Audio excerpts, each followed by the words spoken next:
every day the third person gives them some money, and every like week the other two people give them money. I wouldn't say that any any one of those people are acting are more moral or immoral as a person.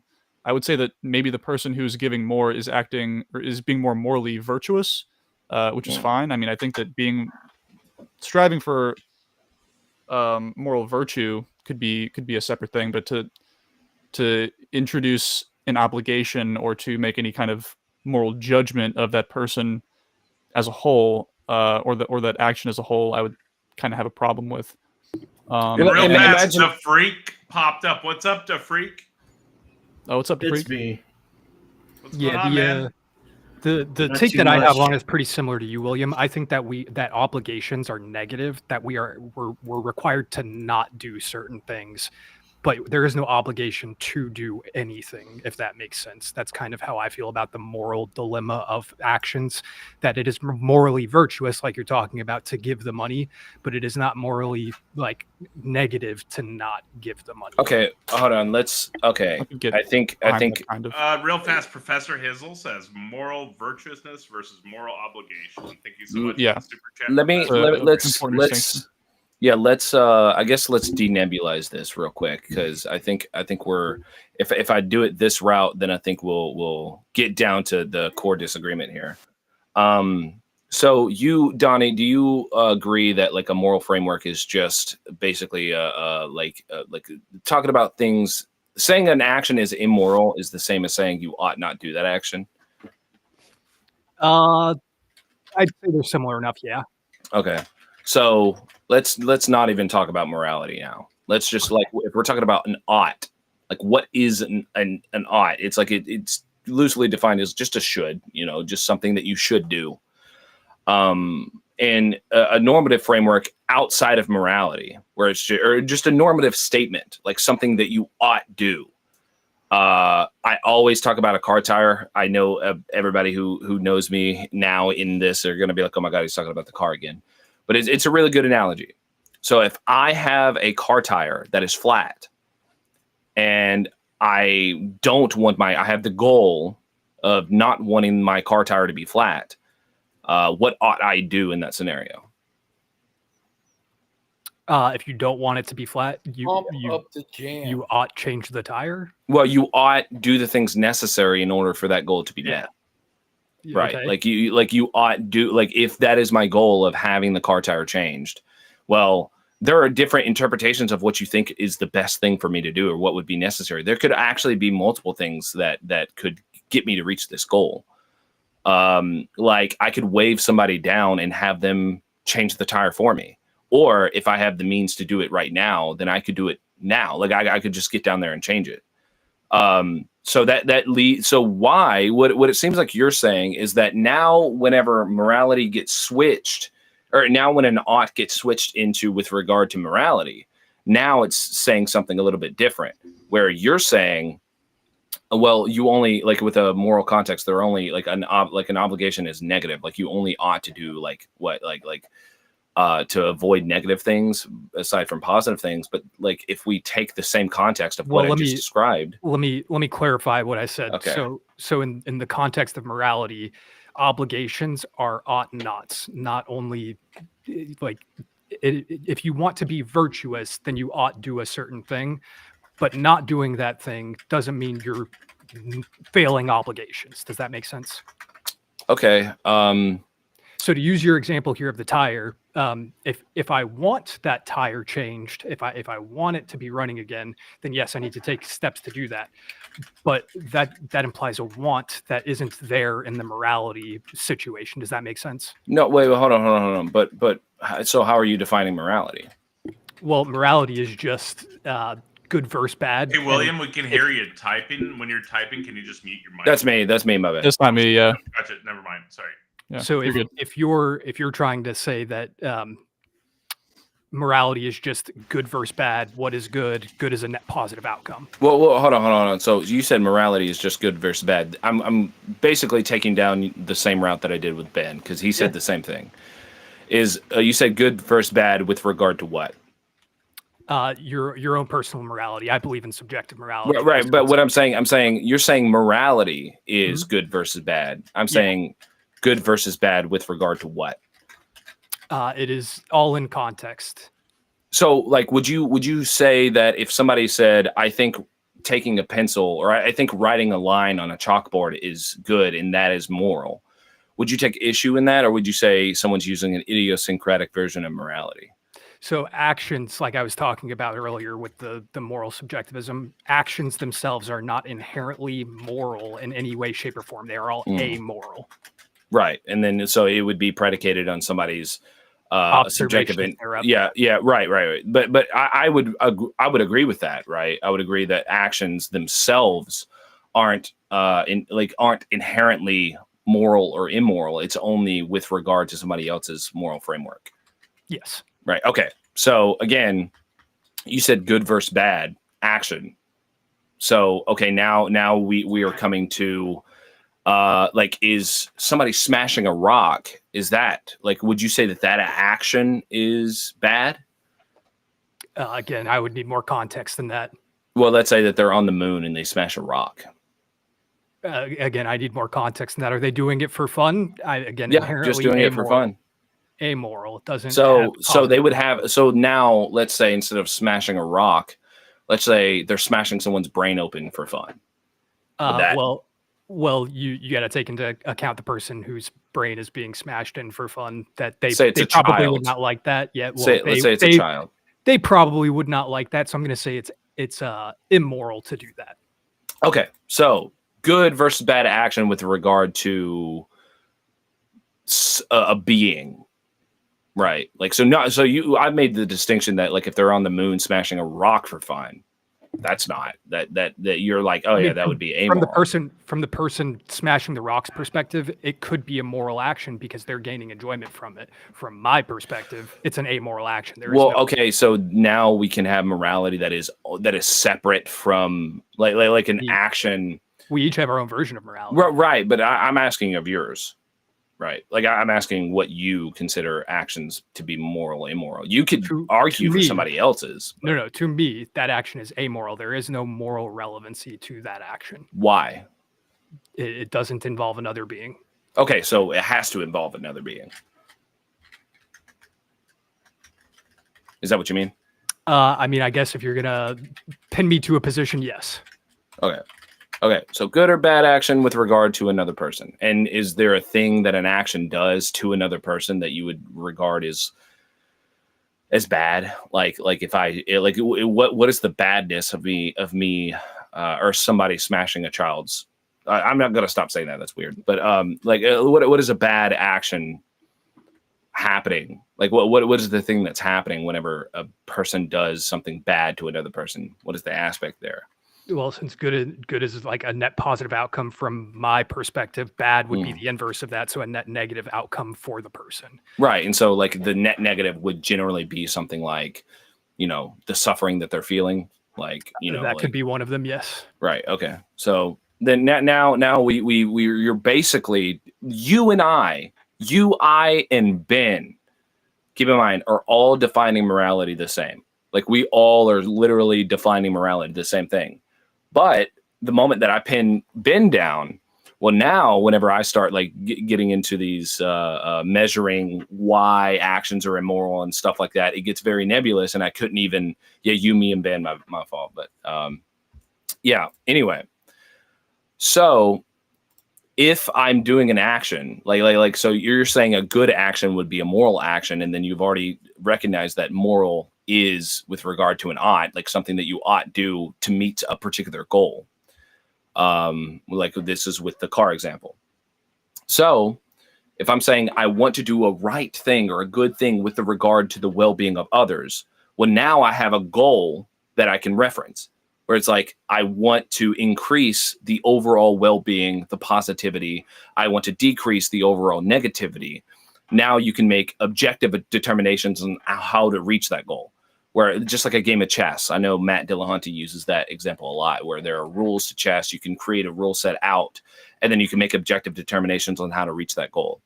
Then we would be defining those things as these are our moral obligations. These are the things that we would be perceived as morally good. These are the things that are not necessary, are like things that you shouldn't do. Moral negative no obligations. Offense, I'm getting a little lost in the sauce. What are you driving at? Okay, what I'm saying is that you were saying that we only ought to do, like, it's only ought not with regard to morality, and I'm saying that, like, based off of how we just defined it, that's not true. Well, what I'm driving at is that for an obligatory standpoint, like what your obligations are. So what you and I are discussing right now is moral virtuosity. We are not talking about obligations. We're talking about what is a good thing to do. So we can talk about being a moral person, and these are moral actions to take from like a goal-oriented perspective, like you are, but that doesn't change what an obligation is. What obligations do I have under this rule set that you're okay, defining? what do you mean by obligation? So obligation is something you are required to do to adhere to morality in this instance. Okay, in this instance. Okay, so again, I like with the tire example, I could say if my goal is to do a particular thing, like I want my car tire to be changed, then I am obligated to do the things in order, because it would be a necessity. It would be a requirement in order for this goal to be met. Well, hold on. To use your example here, you're now talking about the virtuosity of your specific course of action. As far as obligation goes, the only thing you are obligated to do to achieve your goal is not do nothing. Okay, but I would still be not do nothing. I'm obligated to do the things necessary in order to meet that goal, which would not be nothing. Right. What I'm saying is to begin the path, to begin reaching your quote unquote obligation, the starting point is not do nothing. So it's a not is your obligation. Now, beyond that is the moral virtuosity question. What is the morally correct decision to take? So how you go about changing your tire is where you've begun the conversation. Where I'm saying is that obligation begins before that.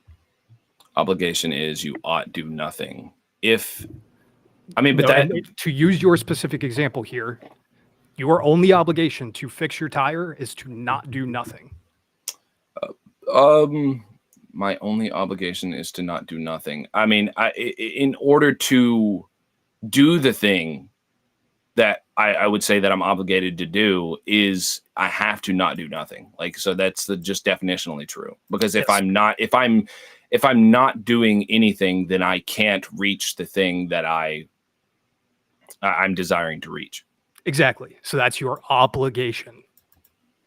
I mean, I don't think I necessarily disagree with that. I'm trying to think, because I've never heard it phrased like that, because it's just definitionally true. Yeah, it's there's no like to kind of brain it out farther for you and what the difference here from your experiment. You said it earlier yourself. There's multiple ways to go about fixing it. So which one of those is the best way would be the virtuous category. Obligation is the first step in getting towards virtuous. Are you meeting your obligations? And that is not do nothing. So by now mapping out your plan, you're moving towards virtuosity. Do you see what I'm saying? Wait. But even if I do something, I can still not reach my goal even by doing something. Sure, but you're fulfilling the obligation by making an effort. But I wouldn't. You might not ever be morally virtuous, but you will be meeting your moral obligation. I feel like the tire example might not be the best in this case. Definitely not. Because I feel like if we were to talk about an interaction between two people, it might be a little bit more. I think the distinction between virtuosity and obligation become more clear if we're talking about an interaction between two people. Let me give you a better example here. Okay, so you have woken up from a coma to find yourself attached to another human being via your kidneys. You are operating as their dialysis for a week until they can get the new machine in. Are you obligated to remain connected to that person? Wait a minute, James. Are you challenging the freak to a bloodbath? Is that what I hear going down? Oh, I'll gladly do that. You guys want to hear a do it? James, well, can we before we do that? Can me and you and I can sidebar in the private chat? Okay, that's fine. Yeah, I'll mute up. Everybody want a bloodbath in the audience? What are you guys thinking? Can we get some bloodbaths? Bloodbath, bloodbath, bloodbath, bloodbath, bloodbath, bloodbath. We need to get some bloodbaths in the chat, right? Yeah, let's do this. Rock and troll.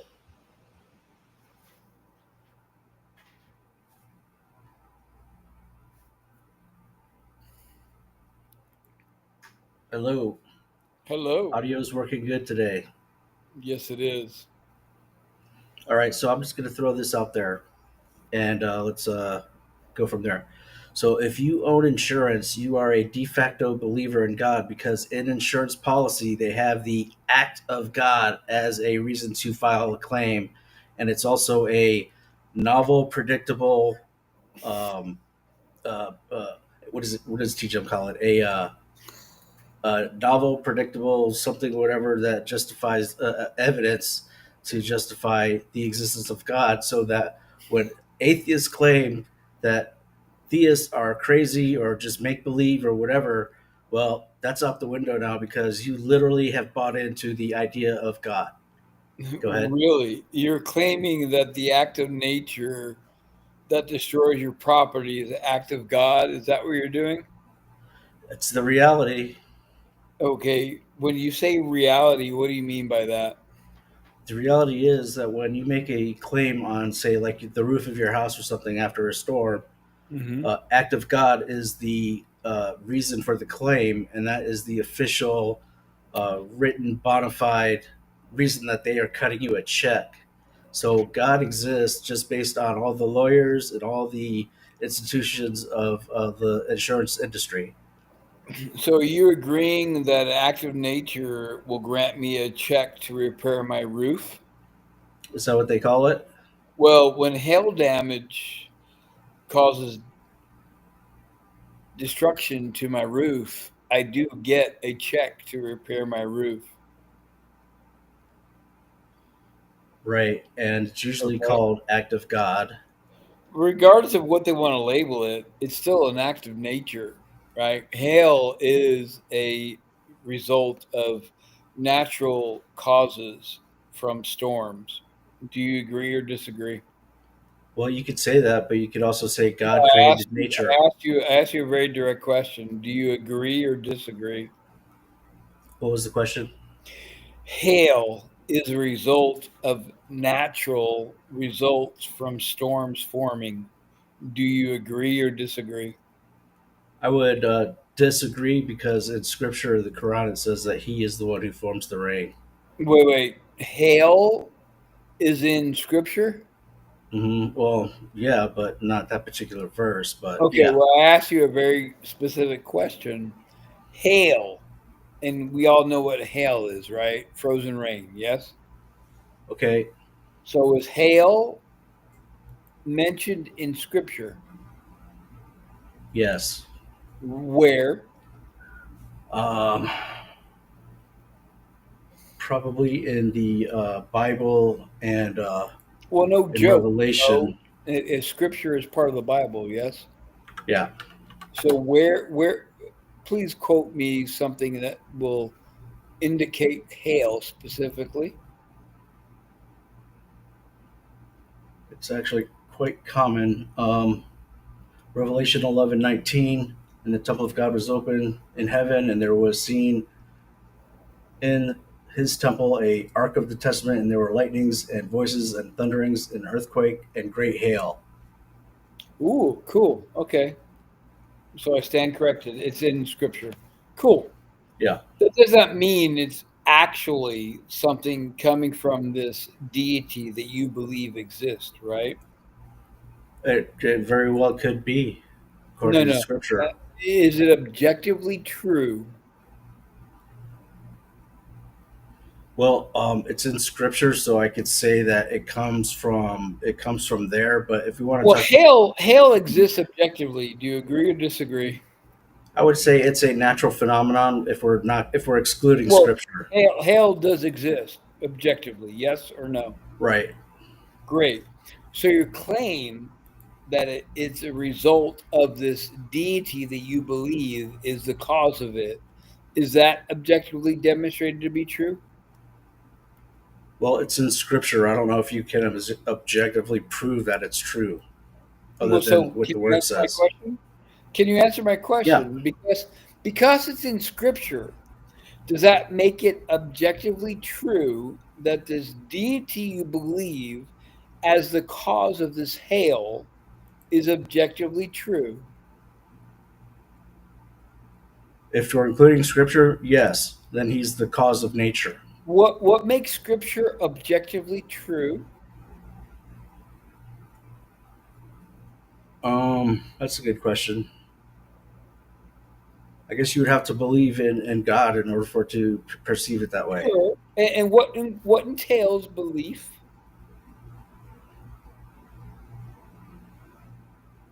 Some sort of knowledge of something. And what would that be? What would that be? I don't understand. Well, What what would is what it that be? causes you to believe it to be true? And more importantly, what is it that makes it objectively true? Well, for me, it's easy because I had a vision from God, but that's not an objective thing that I could prove. So, but that proved to me that the scripture was real because I know God is real. So Yeah, yeah. So that's you have basically to first believe that God is real in order for you to think that nature is caused by God in order for that to be objectively true. right. So what you're giving me is something that is subjectively to you and to you alone, right? Except that the insurance company, all their lawyers, all the CEOs, all the billions and billions of dollars testify against you. What made you jump to insurance companies when we're talking about your subjective belief that this God you believe in is objectively true? Well, because insurance policies have act of God as a valid, predictable, novel claim based in evidence of this reality. So Do you deny reality? when insurance company claims a act of God, what do you think they're actually implying there? Anything that they can't explain or anything Like that is circumstantial. an act of nature, would that encompass the act of God? Maybe it doesn't have to Maybe, necessarily be the yeah, maybe. weather. It could be I something think else maybe that it's they just. couldn't explain. I think it's maybe just something that is a explanatory measure that it's an act of nature that they wish to claim is an act of God, right? And that act of So God is beyond their control, and they wish not to insure you because you made a decision to build your home in an area that floods on a regular basis. So it's a scapegoat. Would you agree or disagree? definitely disagree because what you're Really? saying is that first of all you're denying the reality of what is actually in policy, and what you're saying is that you're smarter than every lawyer in every insurance company that ever No, I'm was. not denying the act of nature. I'm just saying they're using the term act of God in a form in replacement of the acts of nature. Okay, so if there was a problem where you had to file a claim that couldn't be explained by nature, then what are you stuck with? Oh no, it is explained through naturalistic explanations. Like I don't. Like I'm trying to think of a floods scenario, but it could floods be that it happen, wasn't right? nature that caused your claim. It could have been like arson or something. Well, hang on. Are you denying that hail damage is not an act of nature? Are you saying it's not an act of nature? What I'm saying is it's labeled as an act of God in the insurance company policy. Well, hang on. People do get reimbursed for damage to the roof via hail damage. Are you knowledgeable of that? Right. It would probably So, list hail damage or whatever yeah, for but hang that on. reason. So, if hail is an act of nature and people get reimbursed, why do they reimburse people for hail damage when the same thing can be said for a flood can be considered an act of God, or Right. a limb falling from a tree can be called an act of God, Correct. when all of those fall in the same category of acts of nature? I'm not the one who wrote the policies. I'm just telling you the reality of what is. Oh, I know, I'm aware. Well, the point is, does this God you believe in exist objectively? Is my concern. Yes. Okay, can you elucidate on that? Can you demonstrate the objectivity of this God existing? Sure. First, we have Jesus Christ. He actually was here and walked the earth, and we also have Scripture. Okay, so He, Jesus Christ, would you agree or disagree that this person named Jesus was a human being? yes, he was a human. Great. So, how does a human being constitute the nature of this God deity that you believe in? Well, because he declared it in the temple of God in Sure, Jerusalem. sure. So I will say, I am the son of Baphomet. Do you believe me? Um, Maybe, you Oh, know. cool. Great. So you're so easily you're easily convinced of people saying what is and may not necessarily be true, right? Well, Baphomet is a known kind of entity, and you went to a specific entity, so it makes me think that maybe you know exactly what you're talking about in that regard. So, you What know, makes you believe Baphomet actually exists? well, why did you name that person or that thing in particularly? Why didn't you say, Well, you know, flying Baphomet, rainbow Baphomet is pony show unicorns like T Jump kind because of does? Because Baphomet is the antithesis to God. Would you agree? Probably, yeah. That's why I chose Baphomet, right? Okay, so if you believe in Baphomet, No, then no, you have no. to believe in By me God. mentioning, by me just saying I am the son of Baphomet is just me toying with you and just seeing what you would believe because people say something. So you're easily convinced by people saying things. Well, but You, you said that based on knowing that he's the antithesis of God. Therefore, if I believe in God, then I would have to acknowledge that being, and you did the same thing. So you're acknowledging God. That's a concession mm, right there. no, what makes you convinced that I believe God exists? Well, you just said you if you were the son of Baphomet, right? That means that he exists. That means that God exists. Well, no, just because I say something, does that make it true? I would assume that you are coming in good faith, Oh, but well, please don't just take something that somebody says as being true. Would you accept everything that you hear as being true? is it true? No, it's not. Okay, so you're not being truthful. I am being truthful by me saying, no, it's not true. Okay, but you okay, okay. Let's just forget that then. Sure. So why didn't all these smart lawyers that went to Harvard and Yale and wherever, why didn't they label it something else to basically make a broad policy covering of policy in their policies? Because they, you know that their main goal is to make money and not to pay out. And that's exactly why they do that. We're not going to cover acts of God. No, but That's they why. do cover acts of God. Not all the time. Yeah, I guess you're right. You're probably right about that. Depends on the Yeah. policy. Yeah, But like exactly. for homeowners So insurance or other we're things, still at the conundrum of the objective existence of the God you believe in, right? okay, so we have Jesus Christ and we have Scripture. What do you have for your belief, whatever that might be? Naturalistic explanations for all things that do exist. Okay, so That does not entail the insertion of a God or gods or any supernatural entity to add any information to support its existence. Do you understand that? well, I can understand that, but it's still no explanation of what, how, and why anything is. Well, the why is a kind of philosophical question, right? The how can is explanatory, right? So when it comes to the formation of celestial bodies, the how is very explanatory through naturalistic explanations. So are you aware of those explanations? Yeah, and I would agree with you on that. Cool. Awesome. So where is it a necessity for a god or gods or any supernatural entity to be inserted in these explanations?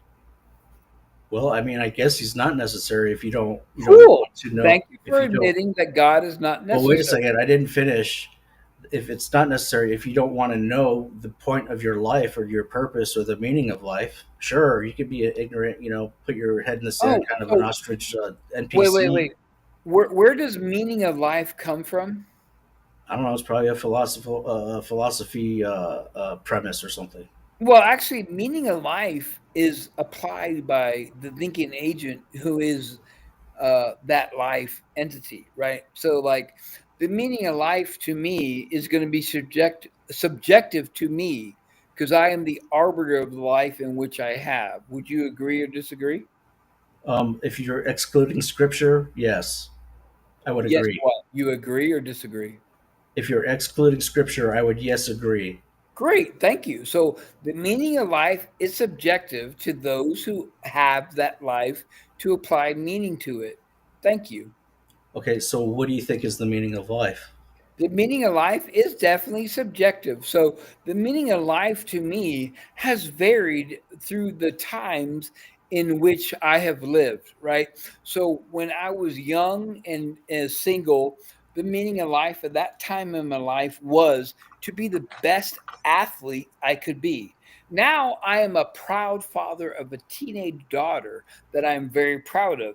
So now my meaning of life is to provide the best environment for my daughter. Do you see how that goes?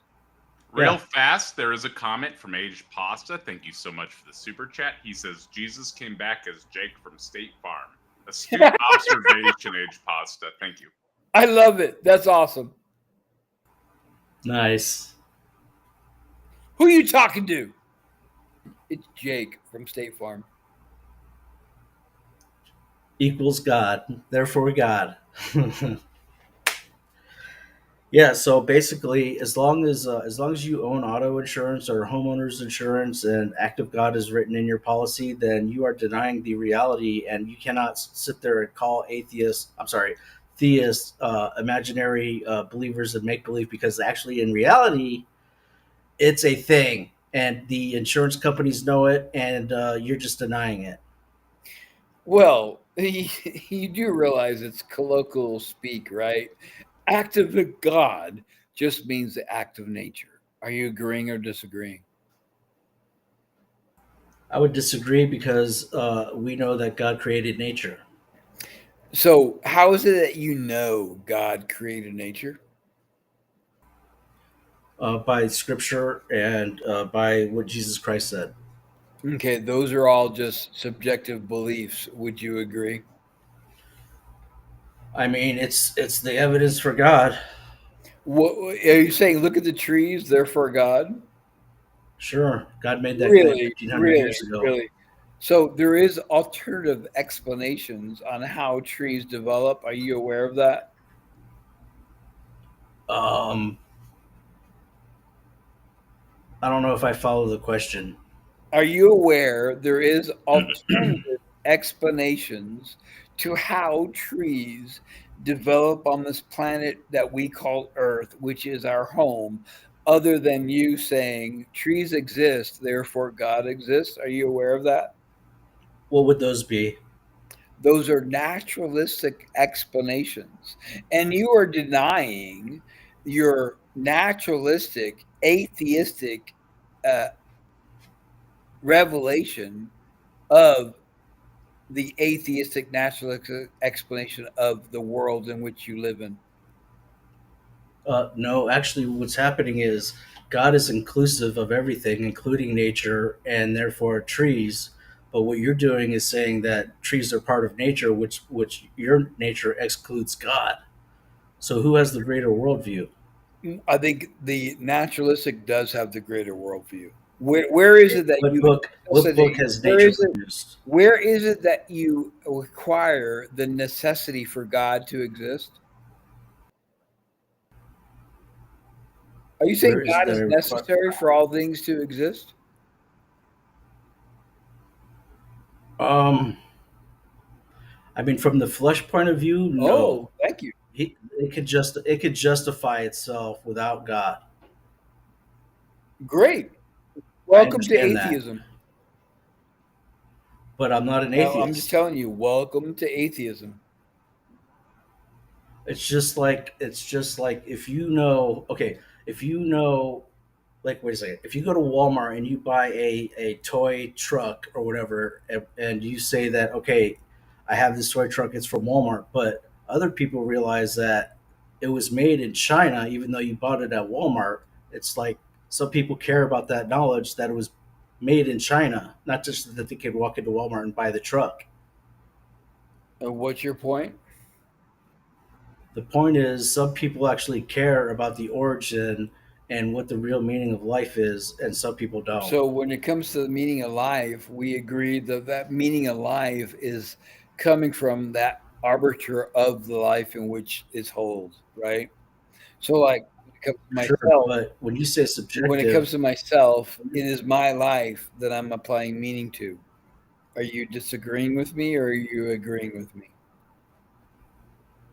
I'm saying that I agree with you in that it's Great. subjective, but subjective also includes the fact that people want to know more than just, going to the store and buying the truck. They want to know where it originated from. Sure. Okay, cool. And where does that get you? Well, I'm just saying that when you say the necessary being argument, I would say, yes, I believe that, but I understand that atheists don't believe that. I'm glad you agree. Atheists don't believe the necessity of a God. Okay, now Right, and theists do. So you agree with me as well. no. Well, I'll agree with you that it is a subjective belief that these theists believe God is necessary. However, the necessary God is not objective, right? Wait, did the freak just change the topic from the argument from insurance? I think so. I didn't. Okay. I don't know how we got on this. Okay. He wanted the first change was he changed it from act of God to act of nature. So that was the Well, first I mean change. that's fighting over definitions, which is fine. But do y'all want to go back on topic, or is there a concession here somewhere? Topic's fine. I think there has been concession. I think the freak has now become an atheist, as far as I'm concerned. That would be impossible. Do you own insurance? What does insurance have to do with believing in God? Do you own insurance? Yes, I do. But what does insurance have? Concession. Boom. No, it's not a kaboom, dude. Yeah. So you're smarter than all the lawyers and all Where- the insurance. Where did I say I'm smarter than all the lawyers? Right? Well, you're the saying fact- that act of God isn't a reality or a thing, but it is actually in policy written in there, and they pay out all the time. Yeah, that act of God is implying an act of nature. Okay, but it's a predictable, novel, predictable outcome that could be tested with evidence, and so therefore you're just denying reality, and that's a concession. No, right there. I've never denied reality, right? I'm aware. Okay, I'm so aware why of. did you change? Why did you I've never- change the act of God to act of nature straight out the Well, gate? That's a denying no. reality. All acts of God are considered acts of nature. Are you agreeing or disagreeing with me? I would disagree Okay. with that. Spontaneous combustion could be not a act of nature. Okay, can you elaborate on what do you mean by a natural act of natural combustion or whatever you Spontaneous Okay. combustion, like if a drum of oil burst into flames just for no reason, like there's no ignition of a flame, then that would be a act of So God. hang on. Spontaneous combustion. What is the root cause of the combustion of this drum of oil? I guess it would be heat and oxygen and fuel, So right? the heat, and where was this drum of oil that combusted? In storage, in a And silo. was that silo under intense heat from the sun? I mean, I don't know. It just does spontaneously combust. You see that also with hang on, wheat the and corn in certain We're- silos. If they don't so- aerate hang the crop, it will Well, spontaneously hang on. combust. Are you agreeing that there was a high level of heat where this drum of oil was stored? I don't know. It could very well be, yes, but I Well, don't know. And would also, would it we? still is an act Well, of hang on. God that wouldn't be considered an act Well, of hang on. nature. It's Well, hang unnatural. on. So we have drums of oil stored in a facility that is or is not exposed to the heat coming from the sun. Can you elaborate on that? Well, I would just okay. If, let's go down the line. I guess we're going to assume that the silo is in compliance with the government standard for storage of hazardous material, and that everything is up to par and code, and everything is good to go. But you still have the barrel of oil, let's just say, blowing up for no Well, no. reason, There's always a and reason. There's always therefore their insurance claim would be filed as a act of God when they make their claim to restore or to replace the free. their structure. There's always going to be an explanation to an event. Would you agree or disagree? I mean, not always, but Well, sure. when it comes Generally to speaking. specifically this drum of oil exploding, what is the requirement for a drum of oil exploding? In for what it takes to cause a fire, you have fuel, you have heat, and you have Okay, oxygen. great. So we have oil. Would that be considered a fuel? Okay, so Right. what's lacking for this drum of oil to explode? Nothing. No. The drum of oil exploded. Is that the problem we have? What I'm saying is that would be Focus. labeled as an act of God, and No. it's not an act of nature. Please, DeFree. That's No, my I point. understand your point. But Okay. I agree with you. I'll agree with whatever you're going to say. What does that it prove? proves that there's a requirement for this drum of oil to explode, and that requirement is heat or spark. Do we agree? That's Great. fine. What does that prove? Hang on. Can heat develop through naturalistic explanations?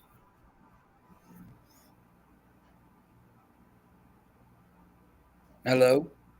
It can also be caused by Hang on, unnatural but no, explanations. my question was very specific. Can heat arise? Listen. I agree with whatever you're going to Thank say you. about. Welcome But to naturalistic reality.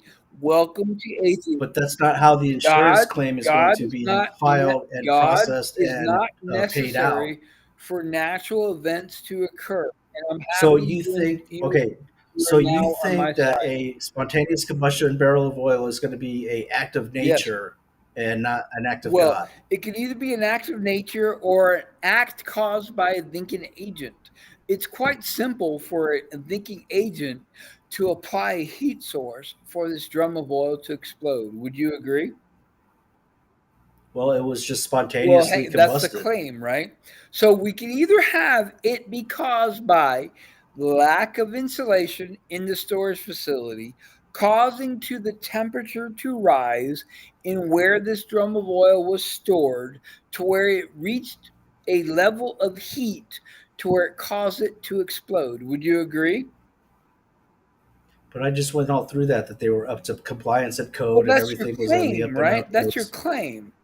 Well, I mean, we're both hypothetically, assuming a bunch of stuff. I'm just saying that a spontaneous combustion wouldn't be filed under a act of nature, which goes back to the hail and the weather claims that are under act of God. It's all under act of God. Well, hail and weather are natural events. Are you agreeing or disagreeing? Yeah, those are natural events. Thank you. And these natural but God created nature. These natural events do not require a god or gods or anything supernatural. So you mentioned that these are colloquial terms. Are you saying that Are you saying that active God is a colonialism oppression of insurance payouts? When it comes to natural events like hail, tornadoes, and hurricanes, do these events require the necessity for a god or a supernatural entity for these events to occur? Nature was created by God. So are you saying that they require this God in order for them to occur? You're saying that nature doesn't require that. I'm asking a question. By you saying these events occur because of God, Are you saying it's necessity for this God to exist in order for these events to occur? Is that what you're saying? I'm saying God created nature, and Please nature answer my is question. sometimes rando, quanto, fieldo, mando. What So, is this? What's if you want to rando bring up the problem quanto of fieldo? evil and natural What? disaster, we Wait, can wait. go there. What is But rando I'm quanto? saying on paper and on policy, the insurance companies are always going to Why beat can't you you just and not answer pay a you simple out question? if you don't accept the act of God Why can't reasoning. you answer a simple question? I'm going to reiterate. So I asked you very specifically these natural events that occur, like hurricanes, tornadoes, earthquakes, these events are natural, and you agreed they are natural. But you also said that all natural events are a result of God. So are you saying God is necessary for these events to occur? Is my question. Sure, Okay, so how is it that you can demonstrate God is necessary for these events to occur? we have Jesus Christ and we have So now Scripture. Jesus is God. Is Jesus a human being? Yeah, he was human before he was Oh, forgive glorified. me. I got a call. Hang on a second. I'll be right back.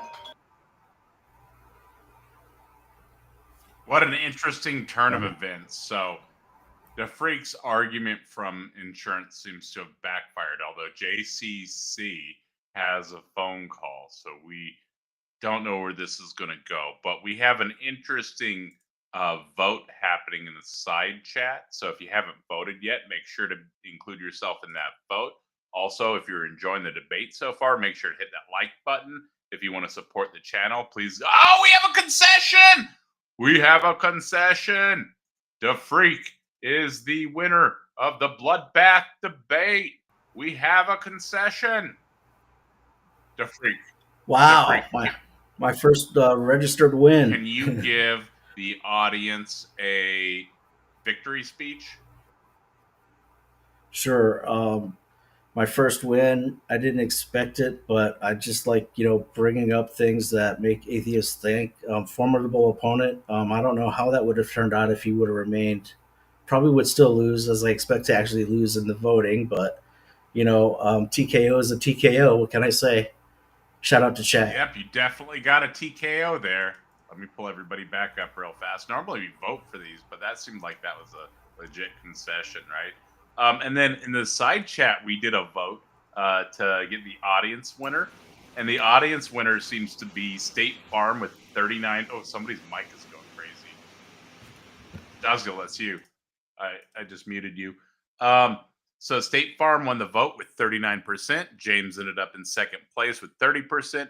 No one was voted as the winner by, or not winner, but third place with 24%. And then we have DeFreak with 6% of the vote.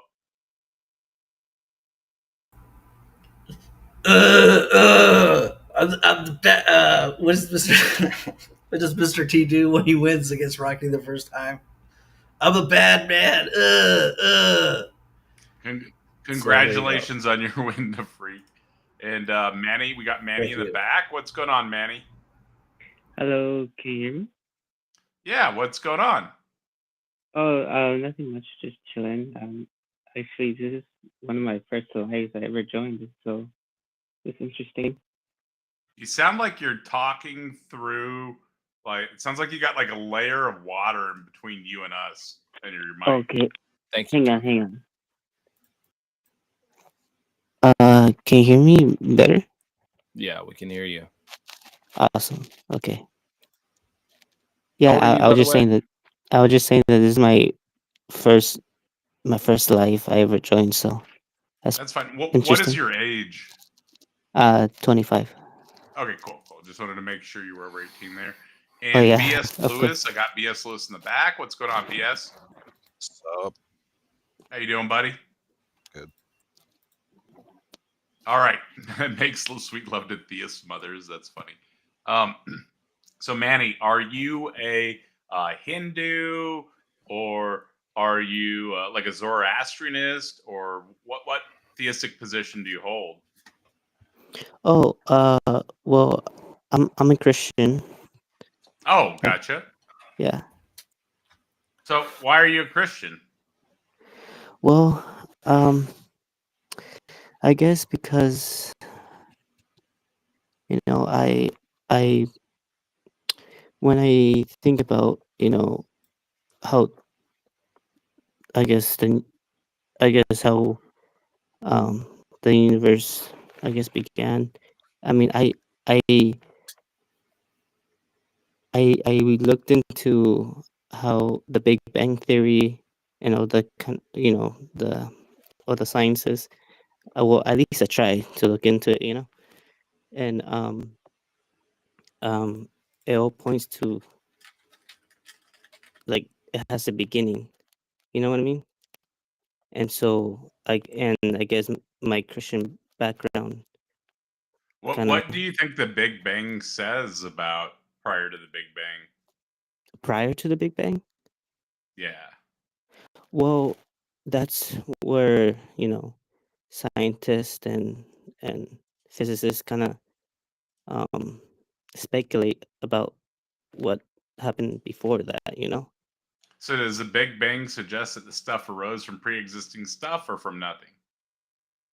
Oh, that's an interesting question. That's where again, like scientists kind of speculate on what happened before, right? What do you But it think it says? well, I guess my I would say that there has to be something else, something to create the Big Bang, something to start it, something to bang So it. you think the scientific models say that there was prior stuff that rapidly inflated and became everything that we have today? Well, the scientific model just suggests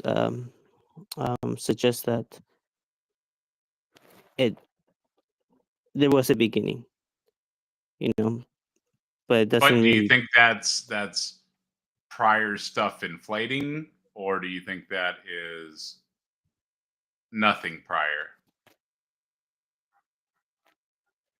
Uh,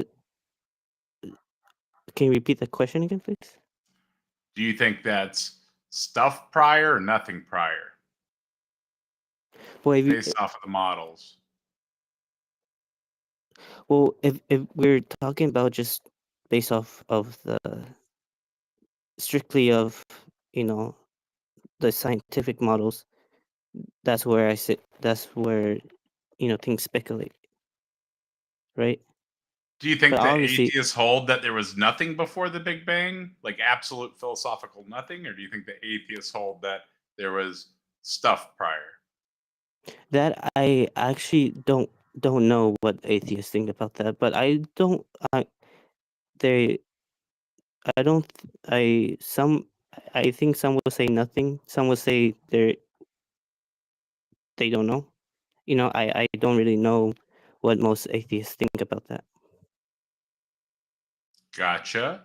How Hmm. many atheists have you actually ever heard you say that there was absolute nothing before? I'm sorry. How many atheists? What? Do you have you talked to that think there was absolute nothing before? Oh, I haven't actually. I talked to atheists, but um, I haven't really asked that question. The I only asked one atheist about that question, and he said, "I don't know. Like I don't know how this universe began." Do you know what metaphysical grounding is? No, what is that? Do you claim a necessary being or infinite regress or brute fact, or do you not know? Do I claim a what? Infinite regress, necessary being, brute fact, or do you not know? Oh, I don't know. I'm not familiar with those terms. So why would you suppose a God prior when everything is physical and there's no evidence of anything like that, and all the scientific models and everything suggest that this is just physical stuff doing stuff? Right, but it kind of suggests a beginning, right? A Big Bang. Does it, or I mean, does the it Big not? Bang was the start of the current instantiation of the stuff. But no Right, one the says there start. was nothing before it. There's Uh, different uh, models. right, and also like So why wouldn't you just like pick up quantum field theory and be like, oh, it's like there's an initial state or something, right? Just say an that the initial initial state. state exists by its own nature, right? Wouldn't that seem more justified than adding a whole nother type of existence as to whatever that God thing would be? The what what was the thing you just said? I wasn't. I don't know what. I haven't heard about. Um. Yeah. So you're like, I looked at the science. It shows that it has to have a start, but you don't know. But I don't know if it's nothing. I don't know if it's something, but it's got to be God starting it. First off, if you don't know if it's nothing or God or something, either withholding judgment or probably withholding judgment would be the best pick, right? Withholding judgment. Yeah. And what is that exactly? Just not making a judgment call on that. I can pull them up. Manny, please don't flash the screen or anything. Oh, did I flash? No, no, no. But Oh, yeah, so the judgment on if there is a God or if there is oh, stuff prior to the Big Bang or if there is nothing prior to the Big Bang. Why if you haven't studied the science, why wouldn't you just withhold judgment? Why would you claim a God thing? oh, right. Well, because well, not only the Big Bang, right? But that was just one example. But we can think about life as well. How did life start, right? How did it all come together? Before we Yeah, go on to abiogenesis, abiogenesis and evolution, right? yeah, Sorry, can was I it yes? can I ask a question before we move on to abiogenesis about cosmology? Manny, if there was truly nothing, and does that also mean there would be no law stating that something can't pop from nothing? If there's truly like nothingness. Yeah, there would be no law saying that something coming from nothing would be absurd, correct? Yes, that's correct. If there's truly nothing, like nothingness, how can something come out? Well, there would be no way to gauge that it's stupid to think that, right? Because Right, why couldn't something come from nothing? No law saying something couldn't come from nothing. right. Yeah, it would make sense to have like a law or No, well, something. why wouldn't it make sense? Is what I'm asking you. Oh well, because there's nothingness. I guess So, But so the point that there's I was nothing there, making right? for that, the point earlier that I was making around that was if you don't know if it's nothing or something or a God, why wouldn't you withhold judgment? Why wouldn't you just be an agnostic and say, I don't know? Okay. Yeah, I see your point, but then how did this whole universe began in the first place? Well, you Is don't know. Wouldn't that be a smart place to start withholding judgment?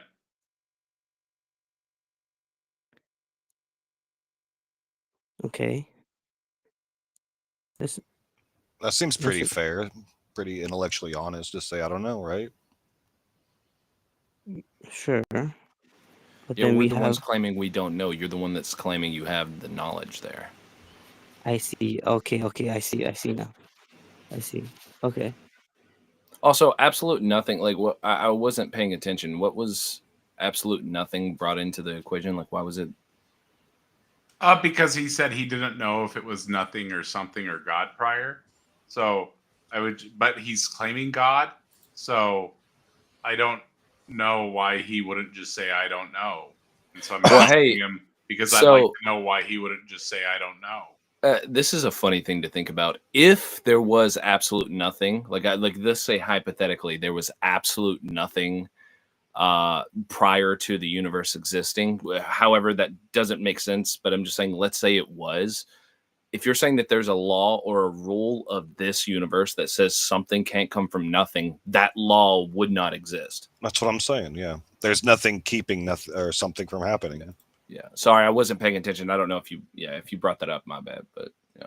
Don't you think that something from nothing, from your view, just by no laws of physics or no laws of logic preventing something from popping into existence, would seem, I don't know, at least as likely as a god doing it?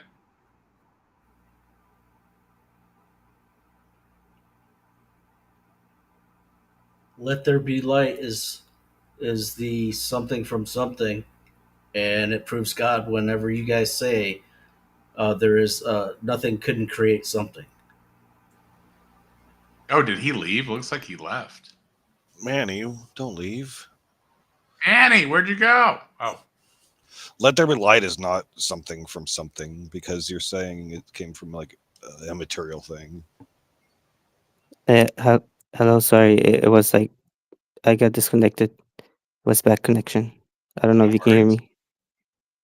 Okay. Yeah, so I was asking if you think that it's possible that something popped into existence out of nothing because there's no laws of physics, no laws of logic, nothing like that. Don't you hmm feel like that would at least be as likely as the God thing that exists by its own nature and is posing a totally separate ontology? If there was nothing, Yeah. well, no, that wouldn't make sense. Oh, you said that you think it's possible there could be nothing. Oh no, I don't. No, I don't believe that this could be possible to be nothing, and Why then is that? nothing kind of. I'm sorry. Why is that? Well, because I don't think I don't think that we find any nothing. I guess create something, right? Something Well, has to create something. I think that's incoherent, right? Not something from nothing, right? But based on your position, you don't seem to know the case. What even have any idea what's possible there, right? Well, well, there had to be something to create something. We cannot have nothing to create nothing. You know? Why? So Well, what do you mean? Why? I mean, I don't Why? think that we Is- have any examples of nothing creating something, right? Okay. But we do have plenty of examples of something creating something. yeah, and it's always physical, right? Yeah. Every instance is physical, right? Mm-hmm. There's causality involved. It's within space time. It's spatiotemporal. Mm-hmm. 100% of the instances that you've observed. Have you ever Right. seen spirit make material stuff? Not with my own eyes. No. No. So wouldn't claiming a spirit made materials or even physical stuff be the same as claiming that, in your view at least, claiming that nothing created something? You were kind of like cutting off. Can you repeat that again? Yeah, wouldn't that be equivalent to nothing creating something? No, because in your But you example, have no you instances of have anything, of a god creating anything that's not spatiotemporally located and not physical. well, here's the thing. I do believe in an all powerful God, right? You know, internal, right? That's Yeah, at but least what I'm something, saying is that you said that you have never seen an instance of nothing creating something, but you've right? also never seen an instance of a spirit creating something. Right, but a spirit is at But least you a but hang something, on, right? but you also said that you had instances of physical stuff creating something. Mm-hmm. So at least Right, but based off of your own experience, doesn't the only logical thing that you could, only logical position you could take would be to take that something physical caused other physical stuff to be in the state that it is? sure, and yeah, I'm sorry, I don't think I can you repeat that? Yes. So you said that you've never seen a spirit create anything. You've never even Mm-hmm. seen a spirit. In fact, that's posing another state of existence, right? And then you said that you've never seen nothing create something. And once Mm-hmm. again, that's posing another, I don't even know if you could call that a state of existence, right? Non existence, whatever, right? Mm-hmm. But so you've got nothing on both of those, but at 100% of the things that you've seen and read about are physical things arising from physical things, right? Okay, yeah, that. But I will kind of So why disagree wouldn't you with. just hold that position Hang on, that I physical would. things create physical things? No, well, yeah, no, for sure. I don't I don't disagree that physical things create physical things, but I think I will kind of disagree with what you said, like about you said that you have three examples and two of them has nothing. I will disagree with that because at least one you said is a spirit. Spirit is at least a something, right? What? Not if it's not Mhm. physical. Are they physical? Do they Yeah. exist within space time? What is it? What is it made of? Like, what is it? Right. You But could also I say think that's the that quantum I field. think that's I think that could be another conversation, another topic, right? But right now I think we are focusing on more of there has to be something to create another Yeah, the something. And physical stuff, if you're right? talking about the Big Bang, right? I mean, how can okay, how about this? I guess I want to know where you guys are coming from too. How do you think what happened before the Big Bang? Or what would you say is was there even a Big Bang or what do you think? Oh, we're talking about your epistemology right now. So you're saying, and I guess your ontological commitments, right? So you're saying that spirit Mm-hmm, exists, which is another ontology, but you've never mm-hmm, seen anything in this state of being. You have no idea if it exists, but you're claiming that it created all that exists. mm-hmm. You've seen only physical stuff. You've only seen physical stuff causing other physical stuff. Have you seen a Mm-hmm. tree before, Manny? Yes, sir. I've seen many many trees. Have you ever seen a tree come from a spirit? No. Yeah. And that's kind of where me and tacos, I can't speak for everybody else here, is this stuff comes from stuff. And then Right. on top of that, you also said that nothing is the other option, which you've never seen anything come from. I feel like at least uh, the God option and the nothing option are no goes from your point of view, and like something physical would be a potential go from your point of view. It's not like you're hallucinating and seeing demons or something, right?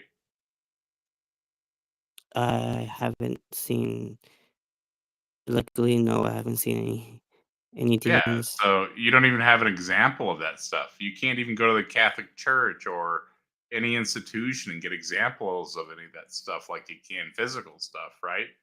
Like you can go and put gas in your car and make your car move, right? That's an Mm-hmm, example of physical stuff doing physical stuff, right? mm-hmm, mm-hmm, You can go to the beach and go see the sand that arose from physical stuff, right? mm-hmm. Yeah. So I guess So how why wouldn't you just push that back to the initial state? Just say the initial state. what uh what initial state you still talking about the It Big doesn't Bang? matter. Just whatever initial Well, state, whatever state the The Big Big Bang arose Bang. from. well What about I guess that Alabama? What about that state? The what? I'm sorry. No, this is not the time for that, Jaziel. Oh, okay. You're gonna make it harder. Okay. So I guess where are you guys coming from then? How do you what do you think happened? At the- Well, we will absolutely get there. Okay. But what's so how does your God exist? Well, he's internal. What's that even mean? Internal, no beginning, no end. Oh, eternal. Yeah, So eternal. why wouldn't you just claim this stuff as eternal? That seems much more parsimonious from your position. Well, why would stuff be internal here? That's what the science says. Science says Yeah. it's eternal. The first law of thermodynamics states that matter and energy cannot be destroyed or created. Yeah, if energy can't be created or destroyed, how could it be created? Well, that's a good question, right? How could energy be created then? Yeah, the first law of thermodynamics says it can't be created. Right. So Yeah. then Let there be light. where did we get the energy then? It's eternal. Well, yeah, So I mean, it why always wouldn't you been just there? follow? In Yeah. some state or form, it's the physical stuff, right? Just Before like you're proposing your God is, but we actually can observe matter and energy. We can't observe your God. So will you then say that energy was before the Big Bang? Before, I guess. I have a position on that, but I don't think that's relevant to this. We can go there. You're already an atheist, dude. You're just rejecting the truth in your unrighteousness, right? I'm not trying to go that hard on you. This is an easy move to agnosticism for you, right? But I think you guys are getting a couple of concepts wrong. You have eternity, which is, no beginning, no end, and also it's not necessarily linear. Whereas the formation of particles in space time is linear and doesn't apply to eternity. So the eternal being can create anything that's infinite. Go ahead. That's totally incoherent. Nobody cares. Yeah, I agree. So, Manny, Yes. so you said that your God thing Uh-huh. exists. What does that mean? Well, he exists. He's. What do you mean? What does that mean? What does exist mean? That he's real, right? What's real mean? Well, I mean, obviously well, he's real. I don't know. I don't know what you mean by that. Can I help you out and give you my definition of exist and see if you Sure. agree with it?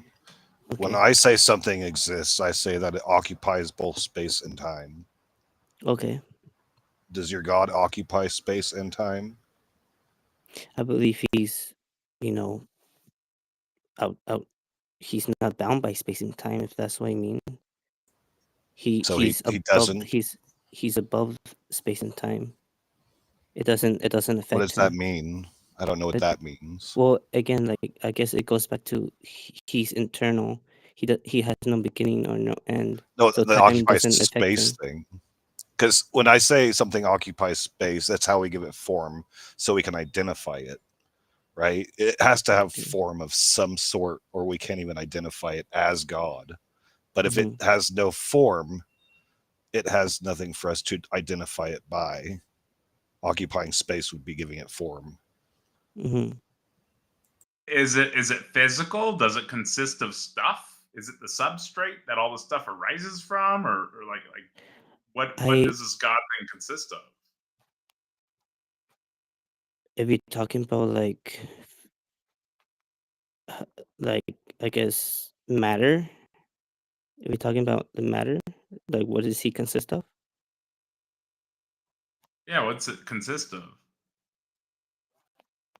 That I don't know.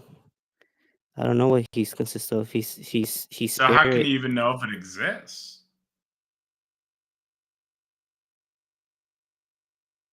Well,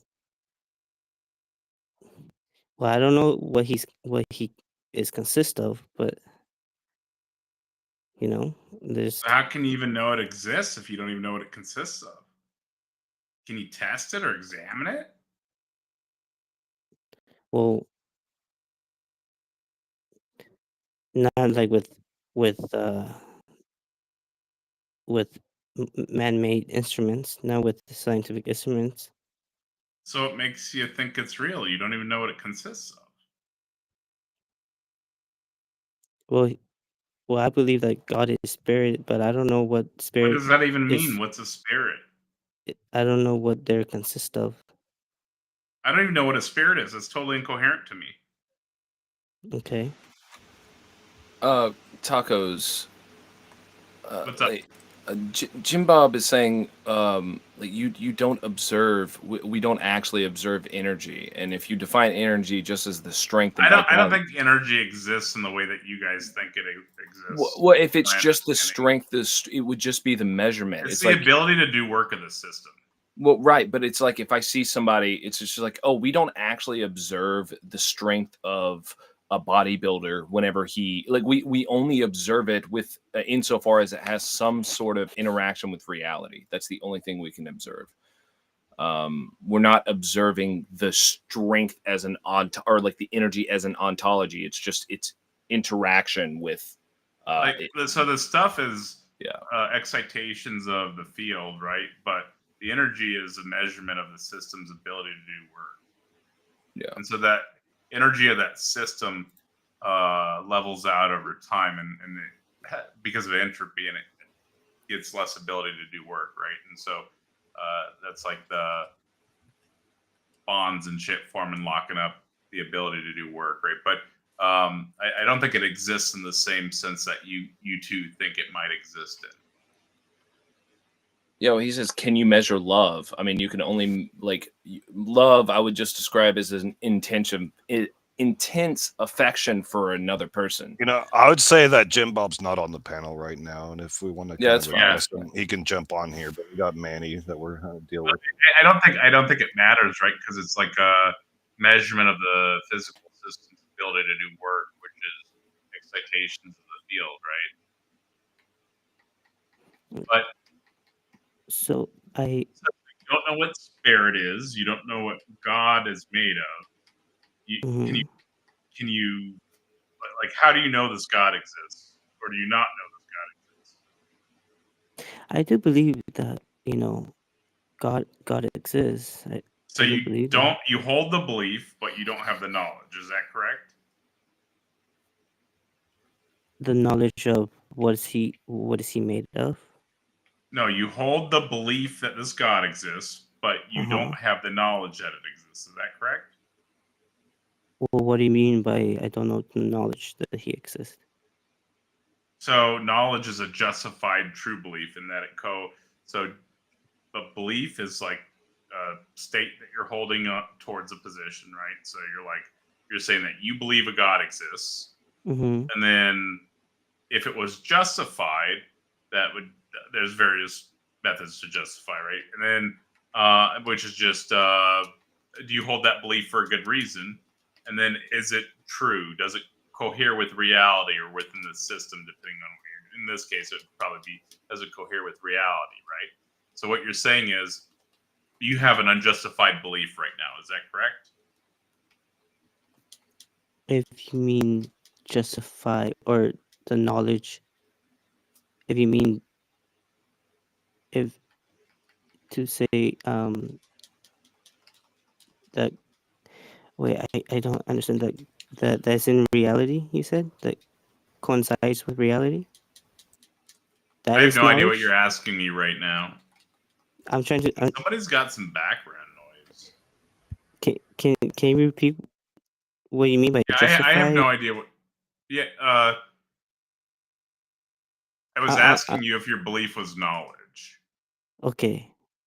And then you said knowledge was, and forgive me, I have trouble Justified true with my belief is the words. general definition. There's there are some like minor issues with it, but it's basically just artifacts of language, right? But do you consider your belief in God just an unjustified belief? In that, have you seen or touched or seen science pointing to it or anything? Does it cohere with reality, like the science thing, or is it just an unjustified belief? You just hold it for like no reason. No, no, I don't hold it for no reason. I mean, we had to just hold, like, I will point back. I guess we can. I guess this is kind of pointing back to the universe, how it was made, how it was created. There has to be a beginning, right? There has to be something, not nothing, right? Well, Or you is that wouldn't not even. what? But well, Or that could just is be physical stuff, right? so? Is that Couldn't what that you just? believe, that there was Well, I'm saying from your something position, physical? and then from your position and the knowledge you have, couldn't that just be physical stuff? So so then, is that what you believe too? That No, I'm there was asking you, something? couldn't that just be physical stuff? Well, I don't know what God is made of, but I don't know. I No, no, don't no. know What if I'm that's saying is, physical or not. you're saying you don't know what caused the Big Bang, and I'm saying, well, physical stuff exists. Couldn't it just be physical stuff? Okay, but do you know if it's physical stuff before the Big Bang? I have all the answers that you would want to know to your questions, but I want to understand your thought process, right? So Mm-hmm. you have 100% of the stuff in the universe, physical stuff. You have 100% of your experiences, stuff arising from stuff. Mm-hmm. So, and you can trace that back to the Big Bang. But you're making a leap from physical stuff to imaginary stuff with this God thing. So, what I was saying is, based on your experience at least, don't you have a pretty justified reason to believe that the stuff was physical stuff and not a God? Well, what I the God that I believe, he's obviously all powerful. But So you don't know he what could it's make made he of. could You don't know how it exists. You don't know what it is. You don't even know if it exists. You're just saying you believe in it. Saying that I believe in. So I believe a pink unicorn farted the universe into existence. How would we compare? And it's non-physical, not spatiotemporal. It's all powerful. It's all evil, which explains the evil in the universe. It's just sometimes we're able to escape the evil, right? Wouldn't that be a equivalent to your position? well, there's a lot that we can talk about. We can Would talk that about. not be equivalent to your position? I don't think so because there's a How lot is that we that can. not epistemically a parody to, or how is that not equivalent to your position based on the evidence that you've provided? Well, because we had to talk about, I guess, the morals. We had to talk about, Yeah, they all what arise what's the from it, reason. right? So how would that not be Well, equivalent to your there's a lot of position? things to talk about to Yeah, say all that this. additional stuff could arise from whatever happened, right? But like, there's multiple theories on morality, right? Like claiming that it, even if a peak farting unicorn farted the universe into existence, which is totally incoherent, and then you get to Big Bang somehow, but it's totally incoherent, just like your God is. But you get to Big Bang somehow, and then all the natural, it's all physical from there. The morality, the everything appears to arise from the physical and the brains that you're going to talk about, right? Well, I think this is why I kind of want to know what you think happened. Well, I You mean, know, I can tell you, but I want you to be intellectually honest for a minute. Isn't that unicorn just as justified as your God is? If you mean like, I don't know what it's made of, or Based on your experience in the world, isn't it just as likely that it's that unicorn that's incoherent as your God? no. Why? Okay. So let's look at the physical evidence for your God then. Go ahead and provide anything for it. Okay. Well, obviously, I believe that Jesus is the God that created everything, right? And we do Wasn't have, Jesus a human? What? right, yeah, and he claimed to be God. Um, So we you can go think in. gods are physical? You think a person that claimed to be a god is the one who started the universe? How could a human make stuff like make us? Well, Wait. my big Well, concern is then how far along the there's timeline Jesus is. How can someone so far along in existence create everything? Yeah, that's exactly what I was about to ask. That's like 2,000 years ago. The universe is like 14.8 or something billion years old. That doesn't make sense to me. It's already been in motion for like 14.8 billion years by that point, right? mhm. Yeah, and there's been books, s- you know, talking about the coming of Jesus and how he and he claimed to be God. That sounds pretty gross. Oh, never mind. So he claimed to be. There's lots of people that claim to be God, right? There's even Right. people in psych wards that claim to be. There's a Jesus couple of today. Jesuses right now walking the earth. Right, but then I had to get into like the theology of what we believe in. But it just You seems like obviously you know, haven't studied the theology, though. you're just What- beginning with your conclusion, though. And I think that's what we're trying to get at, is that you're just beginning with the belief that God exists and working Mhm. backwards, where we're trying to get you to look at the evidence we see now and come to the conclusion by following that. Well, I guess the thing here, to keep it, I guess, very simple, something has to create something, right? I think, and I want to know Exactly my point that I'm making. Yeah. And the only thing so- that we know makes stuff is stuff. Right. So then I want. That's why I wanted to Follow know that what is line. your view. Don't fall into your theistic indoctrination for a second. Follow that line. Stuff makes stuff. You don't know what God is made of. You don't even know if it's made of Right, stuff. but it's a thing. At least it's not nothing, right? Well, It's not nothing. We don't know that. It seems like it's totally incoherent. to Yeah, me. it could be made of nothing for all we know. You're just Okay. claiming that there's something that exists outside of space time that created everything, right?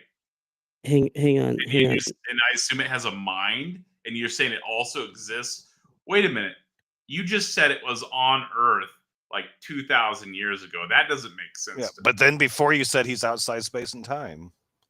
This Well- seems contradictory. Well, it's not if you believe that God is all powerful, right? I don't believe that though. That seems to contradict, right? Okay, that's fine. But Like the God you if there described was was no, incoherent. hang on, breakfast.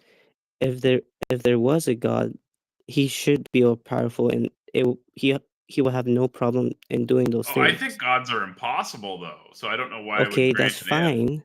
That's fine. But if there was a God, wouldn't he be all powerful? If there was a universe farting pink No. unicorn, wouldn't it be all powerful? There's been a lot of gods who have been presented who are not all powerful. Thor, Okay, Manny, Poseidon. those If there was are. a universe farting unicorn, wouldn't it be all powerful? Is it? We're talking about God. I'm talking the about a universe very farting nature. unicorn. No, hang I'm on, talking breakfast. about an incoherent Breakfast. universe farting unicorn. Wait, Wouldn't that breakfast. be all powerful? Breakfast. Hang on. The very nature of God is so powerful. The God that I believe, which obviously I believe is I mean Jesus. that's a He's- theological belief that's not in the Bible.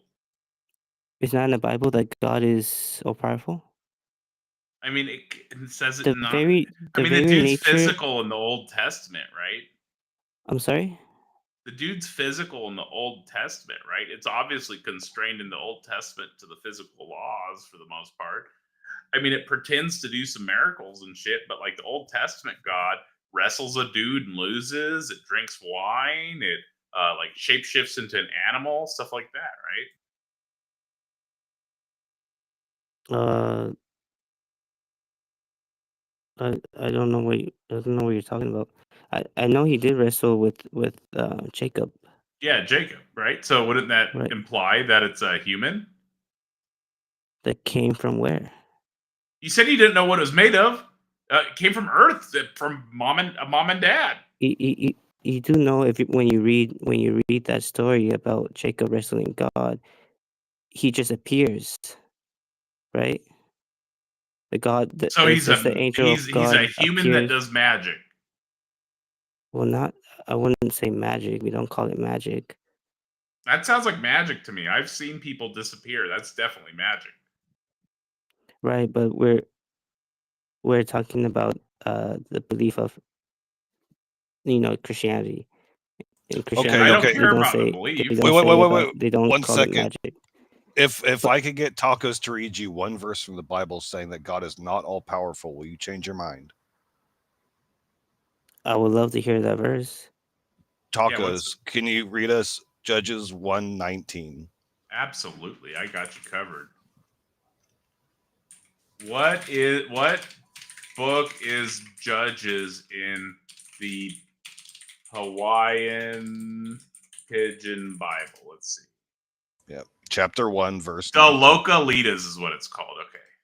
The what Bible? The Localitas. What's that? What was the chapter? Chapter 1, verse 19. 119.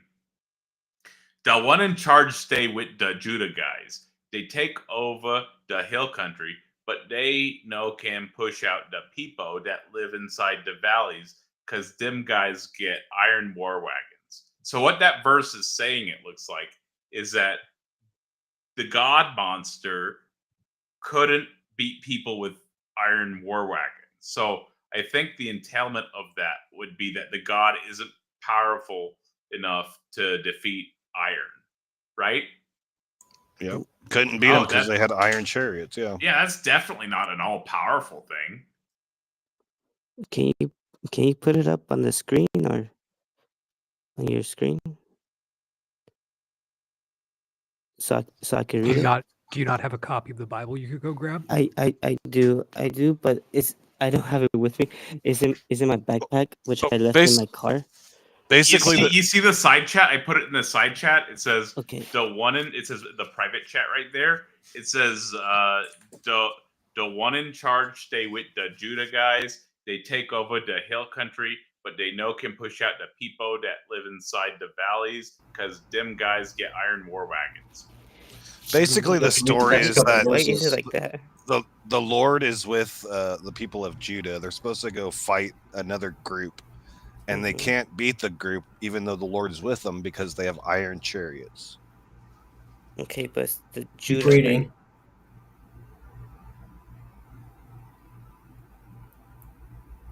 Why would we need to keep reading if we already know that he can't beat iron chariots? Well, because it's not always a straight up army battle fight that wins the war. But he can do anything. The point is that this is a demonstration that the God of the Bible is not all powerful. Okay, but wait a second. If he would have supernaturally have caused that war to be won, or that battle, then he would be unjust in atheist eyes. Whereas if you read the next No. verse, he We already think he's unjust. He already sent in another agent who got rid of the heads of the tribe, and so he did accomplish his goal. On the second try, he did. Yeah, sure, and we thought he was unjust way before that verse pops up, right? But way before. But with that being said, so that would appear to say that the God thing isn't actually all powerful, right? If it loses to iron chariots, how could it kickstart the iron? He made iron. He can't even Well, how- beat something that he made. How can Yeah, I? but this was a human battle, and so if you have a army of just foot soldiers up against a bunch of chariots, they're not going to win physically, in physical There's realities.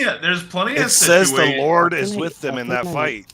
There's plenty of other situations where they Yeah. were human battles and the god monster intervened, right? Like look at 2 Kings 23 and 24. That's not even a battle, it's just a bunch of kids. 2 Kings 2 23 to 24. From Dia, Elisha go up Bethel town. When he stay walk, some young guys come out of Dia town and make fun of him.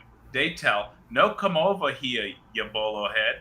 He turn around and look at them, and he tell the one in charge, "Put Kahuna on top of them, cause he the one in charge guy." Then 2 bears come out from the forest and attack the young guys and hurt 42 of them. Then Elisha go on from the Mount Carmel side, and from Obadiah he goes back Samaria. He go back Samaria town. So what that's saying is that the God thing spawned in 2 bears or a bear or whatever and mauled 42 boys. Yeah. What So was- they were a prophet of God, and God honors those who honor Him, and so The that has, freak. This that's is a different human than a issue. battle. This is a human issue. That's unjust. It's human, but By yeah, your it's own right, this is a intervention. contradiction to the statement you just made. Are you this insane to freak? All God No. had to do is bring some Contradicts your magnets to beat those guys, and It's use the different. magnets on It's there. different when we're talking about 3 individual people versus a whole battlefield, say, of soldiers that are Oh, fighting. you're so coping right now, dude. But I would Why- agree with you. why Overall, does- I would agree that yes, God has intervened in some battles like And that. failed. And they had to hold up Moses' arms. Okay, I concede that. Why But does what he I'm need to saying interview is, at all? Why does he need to have battles at all in his name? Why can't he just make the world perfect? well, I mean, No, Eli. then he no. wouldn't have full knowledge. All right, I'm gonna swap the freak out for Colorado biker. What's up, Colorado biker? Hey, howdy, how you doing? Good to see you, man. Or talk to you at least. So did we change your mind, Manny? Do you understand that your God of the Bible is not all powerful? Hang on. Can you say that?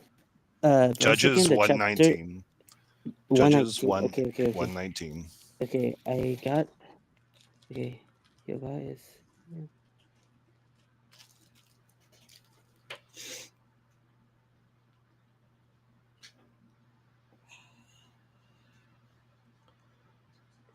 Okay. Okay. After I haven't read this book yet, so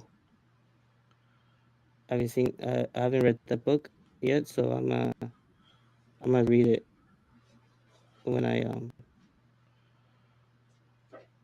get a chance.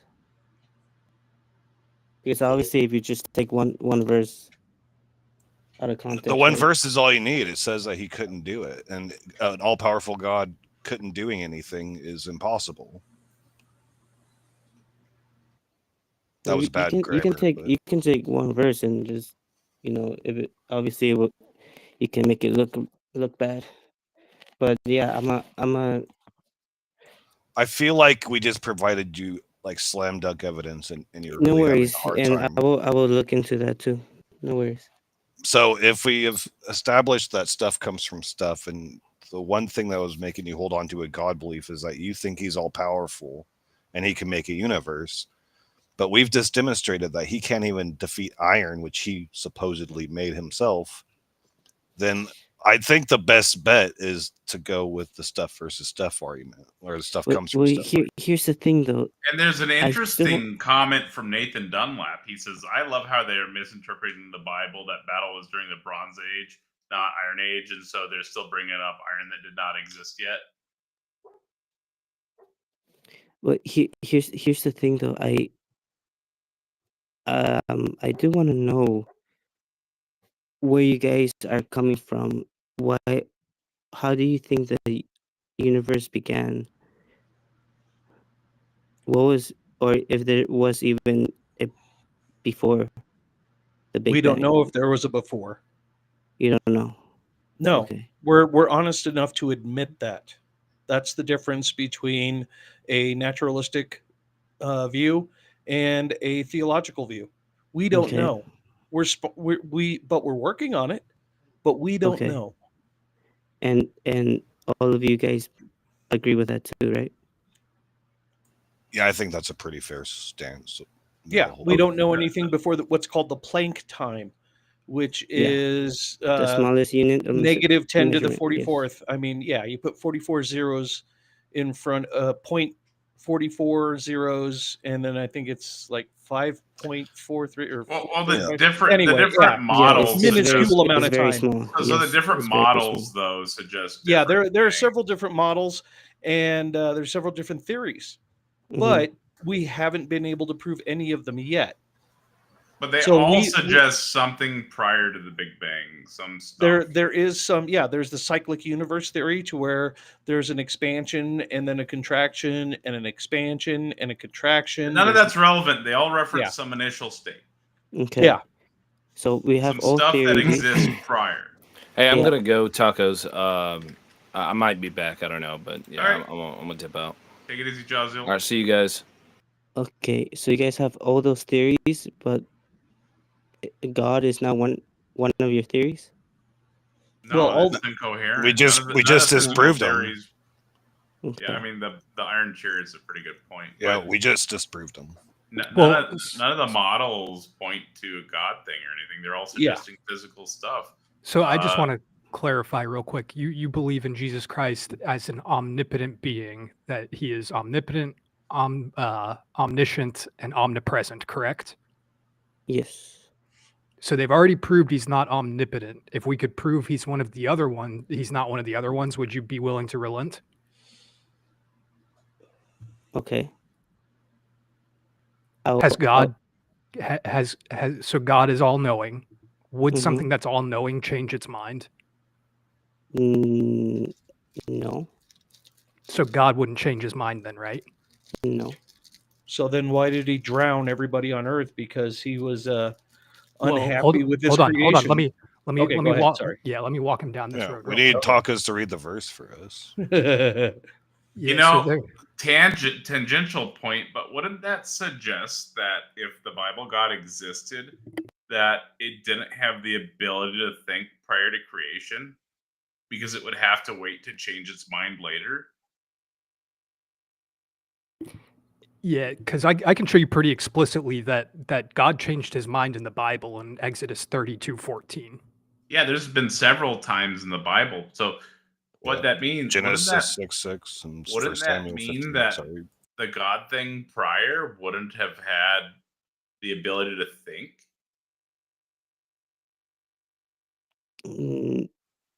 I don't understand the question. He wouldn't have the ability to think? Yeah, because if it's all knowing, all powerful, all good, Uh-huh. but it screws up so bad it has to wait until like 3,000 years ago out of 14.6 or 8 or whatever it is billion years to fix it. Fix what? Exactly. It's mistakes. The And what mistake? flood, wiping out the gods of Egypt, the locusts, or the plagues. Yeah, Genesis 6:6 is the first one if you want to read it to him, Tacos. Yeah, let me Just get letting that you pulled know. up real fast. Start 6:6. Let's see. The one in charge he think, Bummers, mo better I never make those people inside the world. He stay sad inside because of that. Hey, hang on. I'll be right back. Hang on. All right, Manny. Yeah, I think we just nailed this on many different fronts. So I don't know why Manny's struggling to hold on to this fairy tale. Oh, cult indoctrination, propaganda. It works really. They've had 2,000 years of practice to get it right. They've got a whole methodology on how to brainwash people into believing something that's not true. Yeah, that's a good point. I don't know. I think he's coming around. I think he's warming up to us, guys. He might. But it's very hard to get people out of a position that is both been ingrained in them their whole life, both socially and culturally, or culturally and with family and all that. It's really difficult. That's why so many people have such a problem deconverting, even on their own or with help from others. Oh, you're It's- preaching to the choir. I'm gonna wake Oh, up I know. tomorrow and be like, I'm late for church. Okay, I'm back. Sorry, I actually got it in a Bible. I Okay. got Yeah, it. we missed you. Yeah, thank you. I missed you guys too. Don't worry. So it's Genesis 6:6, if you were wondering. Okay.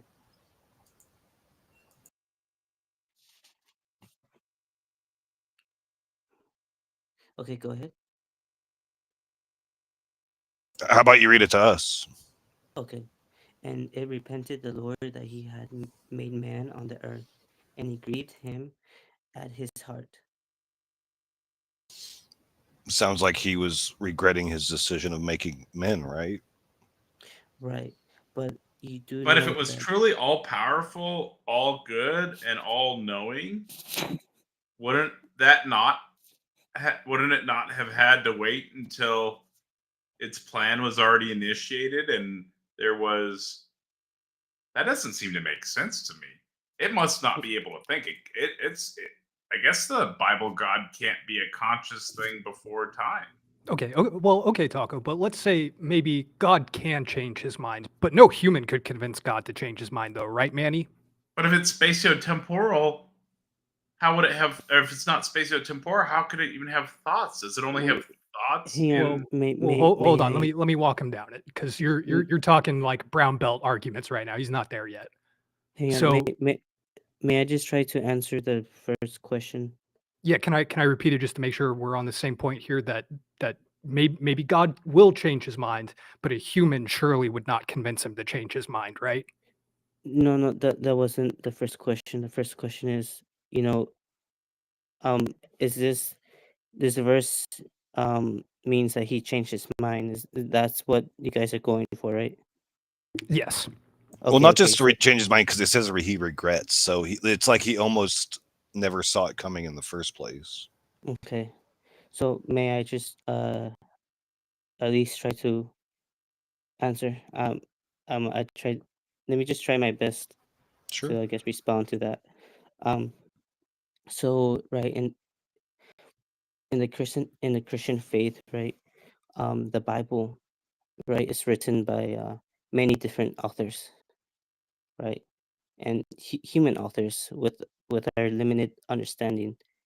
Now, this wasn't God speaking directly. The author of this book was Moses, right, and he wrote this, and he repented the Lord that he had made man on the earth, and it grieved him at his heart, right, and that's what he wrote. It wasn't really this. So how This is can you trust the Bible then if the Bible doesn't actually recount stuff honestly? Well, hold no. on. So you're The thing saying is, that this is Moses speculating this is how God felt. That's what you're saying? Mm-hmm. to a sense, yeah, that's Okay. his Well, word let's look at choices. a different example then. Let's look at Exodus 32:14. Okay. And there's a reason for the flood, by the way, but we can go to Exodus. Exodus what? 32:14. Okay.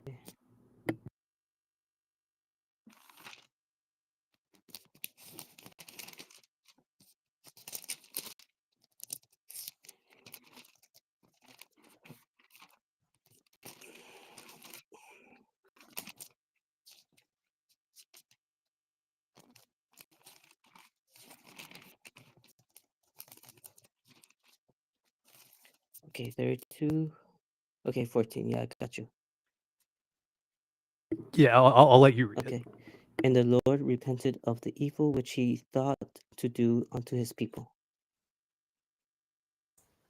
And then I know context is important. So if you want to read anything around that, but while you're doing that, what do you think that means? Do you think maybe that means that the Lord thought he did wrong, and so he tried to atone for it by repenting? That Wouldn't that be him changing his Yeah, mind? repent means change mind. yeah, repent means, I guess, to go 180, to turn away from whatever you're doing, right? That's what repenting means. Yeah. So God literally repented. He changed his mind about his Mhm. actions. Well, hang on Yeah. a second. Could you also flip to Numbers 23:19 for us when you get a chance? Yes, no worries. Hang on a second.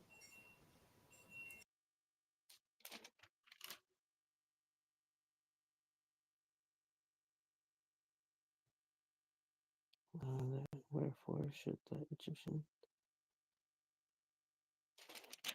have Isaac of Israel?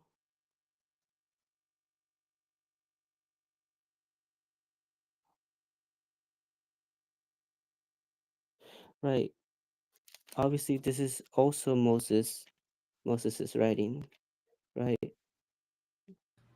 It's just his word choices on how It's that attributed he to Moses, but there's a lot of evidence that there was no actual Moses. right. But the thing, well, we can say No, that's that not that's the a point. different that's a yeah, that's a different question. But again, this is not But the literal words of God, right? This is it's Moses writing. The there. choices, There are the no literal choices words that of God. Then, if everything is written down by man, then how do we know that any of it's by God? well, it's inspired by God. That's what the Christian It, faith you're saying believes that it's it's in. inspiring them wrong, though. No, it's just the word choices of what Moses used, right?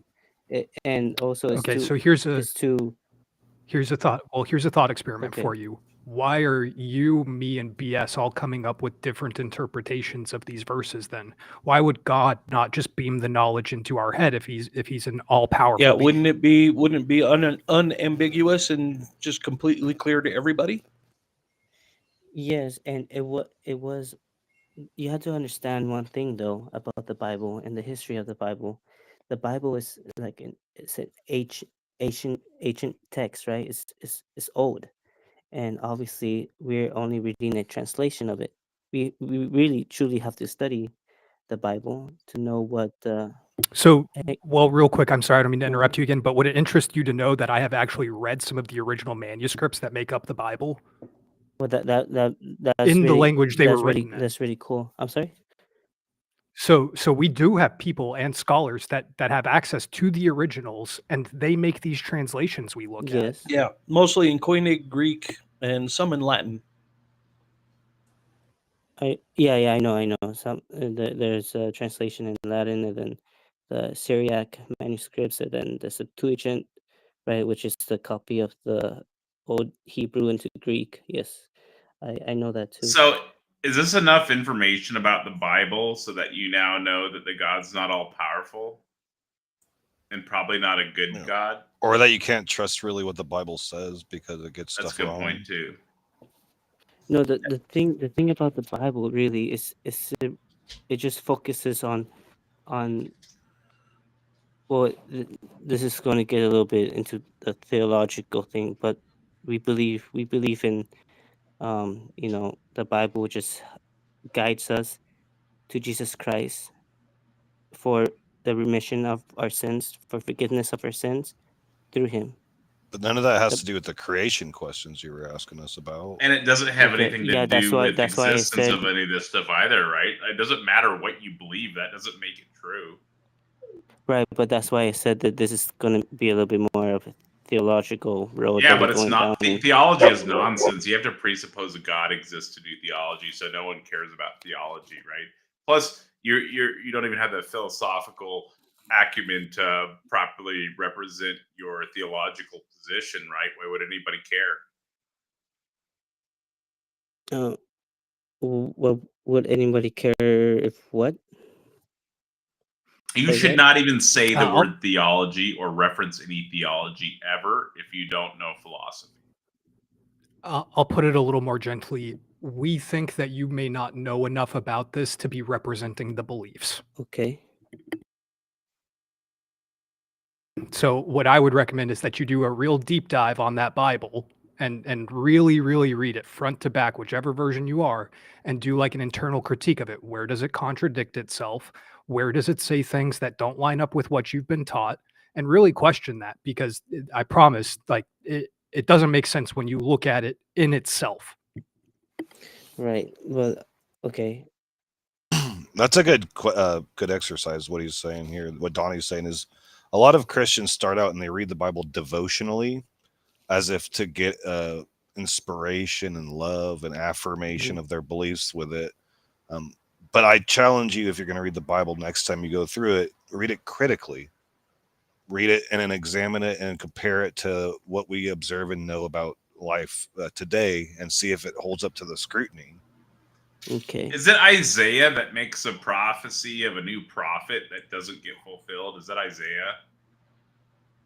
Well, Isaiah does have prophecies in it. Yeah, but there's like Christians that think Isaiah is referring to Jesus, but I think it's Isaiah, but it obviously isn't referring to Jesus, and in fact, Jews say it's not referring to Jesus. Is that Isaiah BS? Like Oh yeah, Isaiah there's a 6 or bunch of something? them. Yeah, But it's yeah, the suffering servant stuff. But there's a prophet. There's a prophecy of a new prophet or something like that, right? That a bunch of Christians think is Jesus, but if you actually look at it, it's just a failed prophecy, right? Well, even Jesus in the New Testament references a prophet to come, but they just interpret that as the second coming of himself or something. I don't know what prophecy you guys referring to, because there's many. Yeah, and a bunch of them are garbage too. Like you'll hear lists like there's 300 or 400 fulfilled prophecies about Jesus, and you actually go through the list that these different churches or apologetics organizations provide, and they're the most vague, nonsensical, stupid things that don't even point to Jesus in any specific way at all. They just catch a little bit of the story, and they're like, "Oh, that's Jesus." Science has had probably millions of fulfilled prophecies at this point. Did you say science? Yeah, I wouldn't use prophecy. I'd say prediction. No, it's definitely prophecy. They're kind of the same thing, really. No, prophecy is inspired. well, yeah, it's inspired, but it's still It a is prediction. inspired. It's inspired by the data. Okay, it's your show. So science has like millions of fulfilled prophecies. Why would you not go for the one that actually works? Well, don't get me wrong. I do believe in science. You know, photosynthesis, physics, right? Cell division, DNA, all that good stuff. Oh, cool. So you accept evolution and abiogenesis then? Right, but that has to be life in order to start evolution. Hit him, Taco. No, Hit him with it. abiogenesis is the hypothesis of how life first formed. Right, and then once we have That's from life, we have non-life, evolution. Manny. I'm sorry? Yeah. That's from non-life. Have you ever seen life create life from non-life? Right, that's a good question. No, I haven't. No. Yeah, because it's actually you guys that believe in abiogenesis, because you think dirt became people. Well, is God alive? God is very much alive. We believe that God is the author of life. Well, that Bible seems to contradict reality, huh? Since life actually formed from non-life through chemical processes. Repeat that again. Go. Thing made people out of clay or dirt or whatever. Well, remember, I said that God is life, so He gives life. But so it's not really the same thing. Life came from life. Well, I mean, that's a claim you're making, Manny. But you keep making life these. Came from life. Well, yeah. I mean, that's dirt is not life. Dirt is not alive. Right, but we're talking about how God created humans or life, right? How would you define life?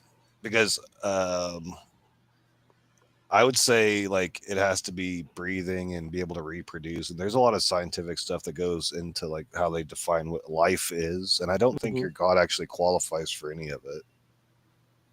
Well, if you're talking about like earthly definition of life, yeah, sure.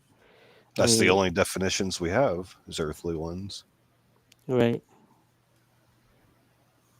So isn't it a weird claim? I think like you guys are just taking this word life, and you do this with love and stuff too, and you just give it to your God, but there's no actual qualities to that meet the definition that we use these words on the regular with. Like it doesn't actually match up. Like say, oh, he's justice, but then hell exists. Stuff is like, well, that's not what justice means. And like you guys just throw this stuff on your God. You're like, just because we say it, it's true, and it doesn't actually Uh-huh. match how we use these words in real life. Yeah, it's the thing is, I I could try to talk about those, but it's gonna get into you know uh theological discussions, all that kind of stuff, and I don't know if you guys You want to don't even know do your that. metaphysical grounding, and you want to talk about theology? What argument? Oh, Well, I apologize if I'm if I'm not understanding. I'm still trying to learn. do you know what classic logic is? No.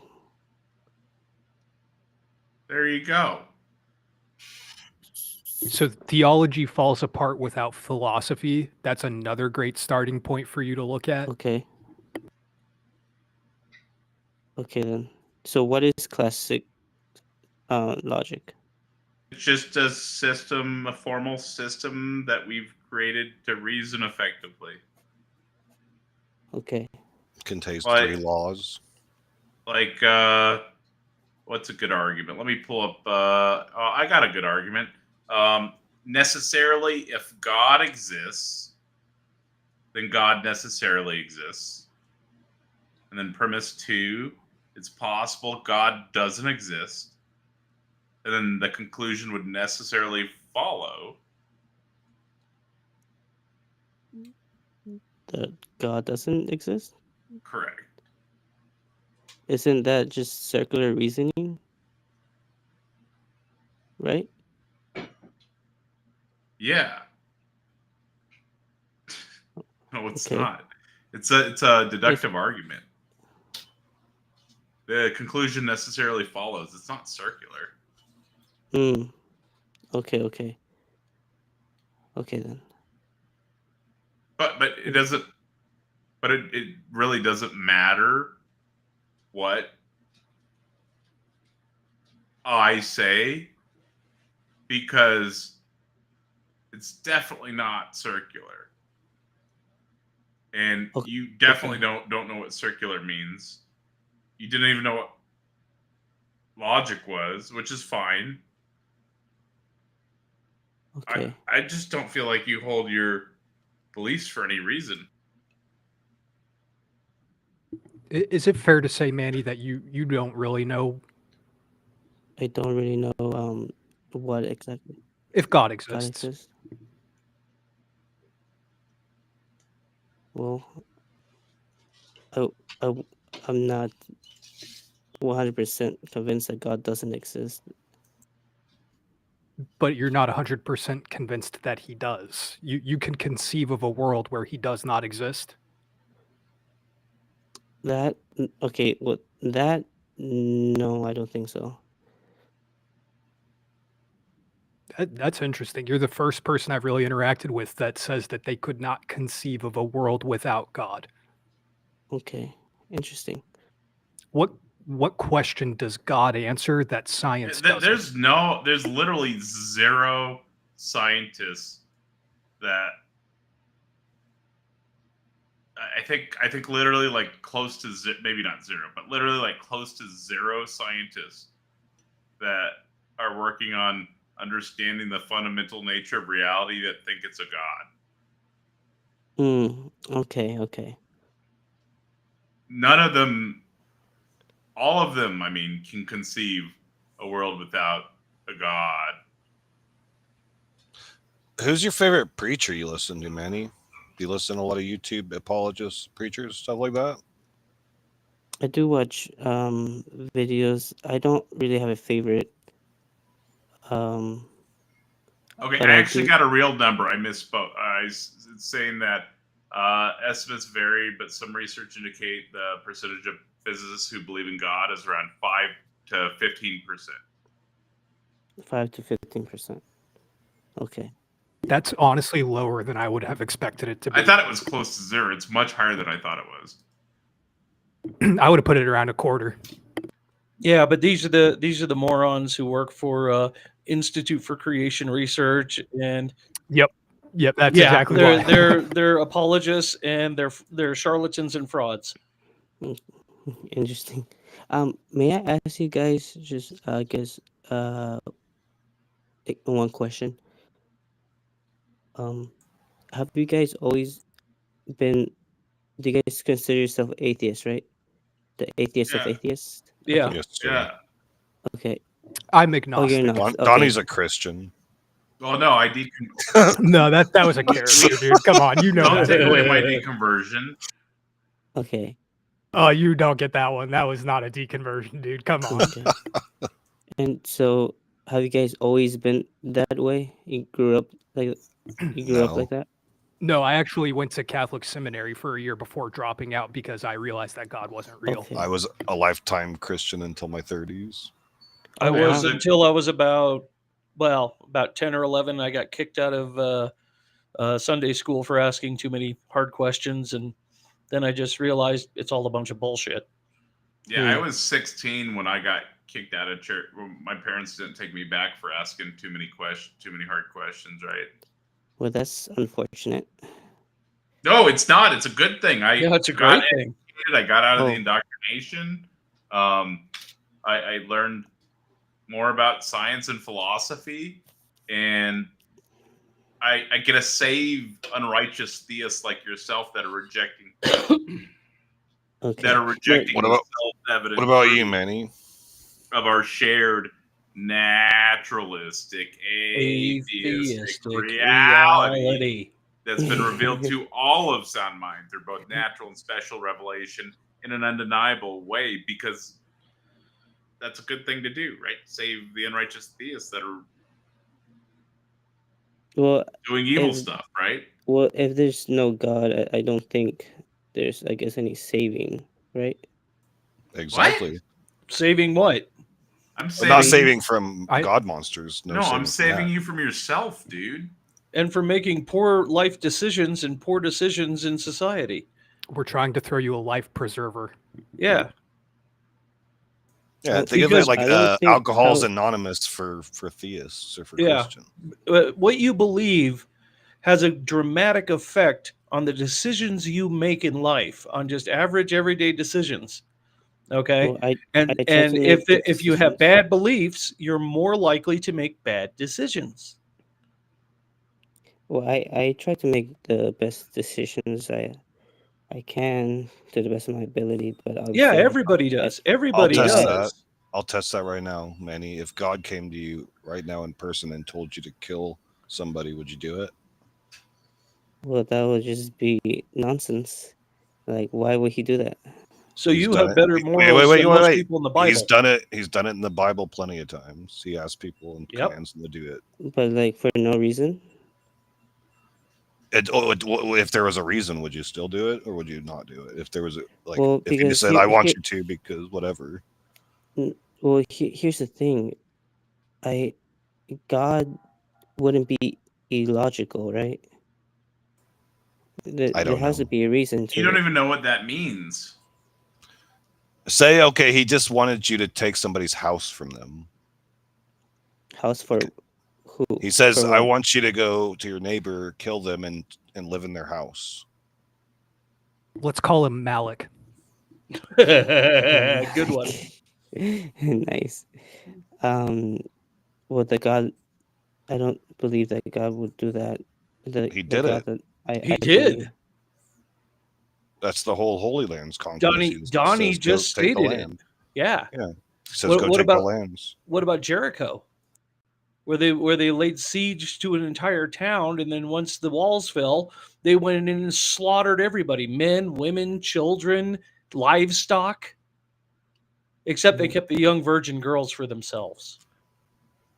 to be I mean, kept let's- as a sex let's slave. Just make it keep it even- on. Just keep it let's- on point though. Like, would you do let's- something as simple as that if he just said, go next door, kill your neighbor, take his house? And that's his reason. He just wants you to live in his house. Unfortunately, I haven't read that part yet. I haven't gone that far. No, this is a hypothetical, loosely based off of stories of the Bible. You haven't read the Bible? You haven't done. You don't know. Yeah, Oh, yeah. bro. I have. That's the Man. normal. That's That's the norm, normal. that's the norm. Unfortunately, Bro, Manny. and he's Oh, trying to do that's- full, and that's he's trying to such do a- theology. yeah, Oh, that's- No, I read- Manny, I I'm read gonna be about, really like- nice about bro, Manny. I'm gonna be really nice you about it. are- You gotta read the Bible, dude. Manny, Hang you are on. so indoctrinated, bro. Hang Yep. on. I don't think you let me speak. I read about 15 books. I haven't got to that part yet. Manny, you have- are so indoctrinated, bro. that story every is like day. less than 5 books in. legitimately start from Wait, the six beginning. Jericho? No, wait. It's 6 The books walking in. around in Jericho? 7 Yeah. times? And the wall comes down? Yeah, that's in like the 6th book. Yeah, they So in blew the Joshua- shofar to get God's attention. Those big horns, It's in the ram's Joshua. horns. Yes, in Joshua. I'm skipping around, that's why. haven't So I gone to that. recommend Oh, not doing okay. that. I recommend Start- going yep. beginning to end, read it critically, and look at the parts that contradict each other. Make little highlights of the parts that you like and go back through when you see contradictions later on. I promise they're all throughout that book. It literally, what made me stop believing was reading the Bible. The path to atheism is littered with Bibles read cover to cover. Okay, then, well, I guess you'll be glad that I am reading the Bible then. Yeah, because once you see Okay. all the heinous shit in it and all the inconsistencies, you might Okay. want to think about it and go, wait a Thank minute. you for the super chat, Defreak. I greatly appreciate that. He wants to see Axis Rat Blood versus Colorado Biker Bloodbath. Okay. Okay, and You strike me what- as a nice guy who's just really, really confused about the whole thing, and you're gonna get a lot of that cleared up by just reading the book they tell you they pull their beliefs from. Yeah. Okay. The whole thing, Manny, is that we started talking about how these can affect people's decisions, and there are a lot of people that say, like, if God tells them to do something that we would think is immoral, they would do it because God is God. There so are people That who would be an example of how it affects people's decision. and there are people who believe so strongly. Like there's a lady who locked her young children in the back seat of the car and rolled it into a lake because God told her to. Or another example where another lady drowned her kids in the bathtub because God told her to do it. Men have been using it for justification to beat their wives for years. Yeah, there's hundreds of reasons. We don't Or think there's hundreds you're of going to do that examples, I either, should say. Manny. Yeah, We don't do That's that. definitely not Don't what do we're that. saying. Don't do that. We don't think that you're the type of person to do it just based on this conversation you're having. But Yeah. it can spiral out of control, so to say. Like some people start off nice and then they lose their own sense of morality because they sell it out to the book, and then they get co-opted. They don't have their own morality more. They give it out to another person. Or Some what people they think lose is their own God. sense of identity. What the thing about when you guys were saying about the I guess the murder of children just because God told them to. Again, I do think I don't the God that I believe in. I don't. He wouldn't does. Just He do does. that just Left, for, right, and center. He does. just All for through no the book. reason, right? But he if does. You're talking about the Old Testament, That's Jesus, dude. The God of the Old Testament is Jesus in your religion. Yes, they are yes, the same being. So if Jesus, I if God of understand. the Old Testament did it, that means Jesus did it. I know that, but So it's you can just agree then that if God but- commanded child murder, that Wait, hang means on, that hang on, Jesus hang on, hang on. commanded it. Hang on. It's because obviously there has to be a reason to why he done it, not just because he's just a crazy psychomaniac. What if that's his reason? Well, hold on. We'll use the Amalekites as an example here. They're my favorite. So God commanded that after the battles are done, he goes slaughter all the men, women, and children, the livestock, leave nothing alive from them. First Samuel, right? I think so. It might be Deuteronomy. Yeah. You've read the story of Job yet, or no? Have you got there in the Bible? Oh, I read it a while ago. My memory's kind of fuzzy. I His didn't finish reason it for though. his reason But for torturing Job in that book was just to win a bet against Satan. Hail Satan. Like, I wouldn't say that's a very good reason, but it's a reason. I'd say that's a really shitty reason. yeah, the story of Job. Obviously, I'm not here to say that. Oh, I know the answers to why, but obviously I don't know everything, right? Yeah, but I mean, I just don't take know this why. story in general. How fucked up is it that to win a bet, this supposedly omnibenevolent being, this all-loving, all-caring being, tortures some poor guy and kills his family and covers him with boils, and literally he loses everything and tortures the guy just to win a bet with one of his own fallen angels. That is really fucked up, man. Would Mhm. you intentionally ruin, say, one of your neighbor's lives, take everything from him, murder his whole family, take everything he owns, and then give him the worst diseases you possibly could just to win a bet with your buddy? Would you do that? Y- y- Well, Would you do that? that certainly sounds like really horrible, and Yeah, it you is know, really and horrible. That's the story. right, I know the story. I almost finished reading it, but there, you know, that I don't know how to answer that question. That's okay. Yeah, that's Yeah. fine. That's fine. Finish reading it. But when you read it, don't take the justifications for it that you've heard from preachers or other sources. Really just think about what it is, But what's happening, what happened. I'm going to take it a step further. Don't think of it from God's perspective. Why would he do this to Job? Oh, to test his faith. Yeah, of course you can justify whatever action from that perspective. I want you to look at it from Job's perspective. Yeah, that's my whole point. Or even his kids' perspective. They just got Or his killed for wife. for no reason, and they're like, "What's going on?" They just Yep. get Like killed. actively while you read it, take away the lens of God and think of yourself as Job. How would I react to this situation? Not well. So it's probably not fair that God did that to Job. I think actually we do get a taste of what Job was feeling, right? Yeah, Well, that's the I'm Wasn't whole. he like That's the whole I'm book. Minimal. Is didn't he he's question, hard. I'm right? I'm Minimal. asking you what you would do in that situation. I know what Job would do. It's in the book. hmm Well, if I'm Job did asking that, you, then I how would probably, you feel if God did that to you?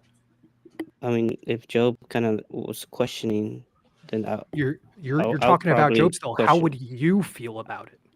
Well, I'll probably question God too. You know. Put yourself in Job's shoes. Like you said, put yourself in his shoes and think about it from Job's perspective. Yeah. Would I'll you call probably that have a God just if he was doing those things to you? Benevolent. I probably have a lot of questions. That's for sure. So again, stepping outside of that, if you're going to have those questions if he does it to you, why would you not have those questions about him doing it to Job? No, well, I guess that's I answered like I don't know. I don't know why he did that. Isn't that like Well, sort of like no, me again, questioning? no, To think of win a it this bet. way. You're sitting here saying that I will question God if he does these things to me, right? Mm, But you won't question it when he does it to Job. You'll just say, I don't know. I'm asking you to question it. Why would a just God do those things? mhm. I guess I just need to reread the book of Job again to Yeah. because to You have don't a need to read meaning it. of the You've story. already answered the question though. You've already answered it when you said I would question I would question God. I understand why Job questions God. I would do that if he did that to me. So take it a step further. Why are you not questioning God's actions and saying, dude, that's not right. Why are you doing that to Job? Isn't I don't know not form of questioning? I think I you don't do know know, why. and you just don't want to answer. Because we started this line of questioning because you're saying if God had a good reason for you to go steal your neighbor's house or something like that.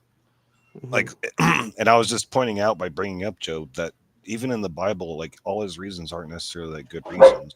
Sometimes he's just doing it to mess with people. Mhm. Yeah, Mhm. and if you wouldn't do it, then you have better morals than your God. Yeah, I think you have a lot to reflect on from this conversation, Manny. I don't know if have you talked to a bunch of atheists before, or did you already answer that? I talked to a few. Have any of them like grilled you like this, like here on the taco show today? A little bit. Yeah, they questioned me about the Old Testament, and they brought up. Did they bring up First Samuel? I don't remember, but they did bring up about the killings and Yeah, and I had to slavery. double check the Amalekites. You're right. That is First Samuel. Yeah. Why do you think you keep coming back to talk to atheists? Do you think that maybe there's a part of you that is interested in finding out if you actually believe the truth or if you've been lied to? With me, I um I try to, I guess, understand or try to keep learning, right? And I guess I talk to different people to see to understand where they're coming from, and you know, and I'm trying to search. I guess you could say search the truth, right? To also searching like what is the truth. And that's a good way to be. I'm going to be honest with you. When I deconverted, large portions of my world crashed down around me, and it was a slow burn. It didn't happen overnight. So definitely continue reading that Bible front to back, start over. I promise you're going to find all kinds of things in there that you're like, man, this is wild. Mm-hmm. Yeah, Okay. it's a dominoes effect. My first domino was contradictions in the Bible because I was Mm-hmm. an errantist growing up. I thought everything was one continuous story all pointing to Jesus Christ. Okay. And I started to just get questions from reading the Bible, and they became a pebble in the shoe, and they just got annoying and annoying, more annoying. I started to research them and led me down rabbit trails to find out that all the reasons that I hear from preachers and apologists and scholars of the Bible that were trying to make excuses for it weren't very good excuses. Like they weren't making sense at all. And if they made an excuse, it'd open up another contradiction somewhere else in the Bible, and it would just be a Mm. mess. May I ask what examples of the contradictions did you find?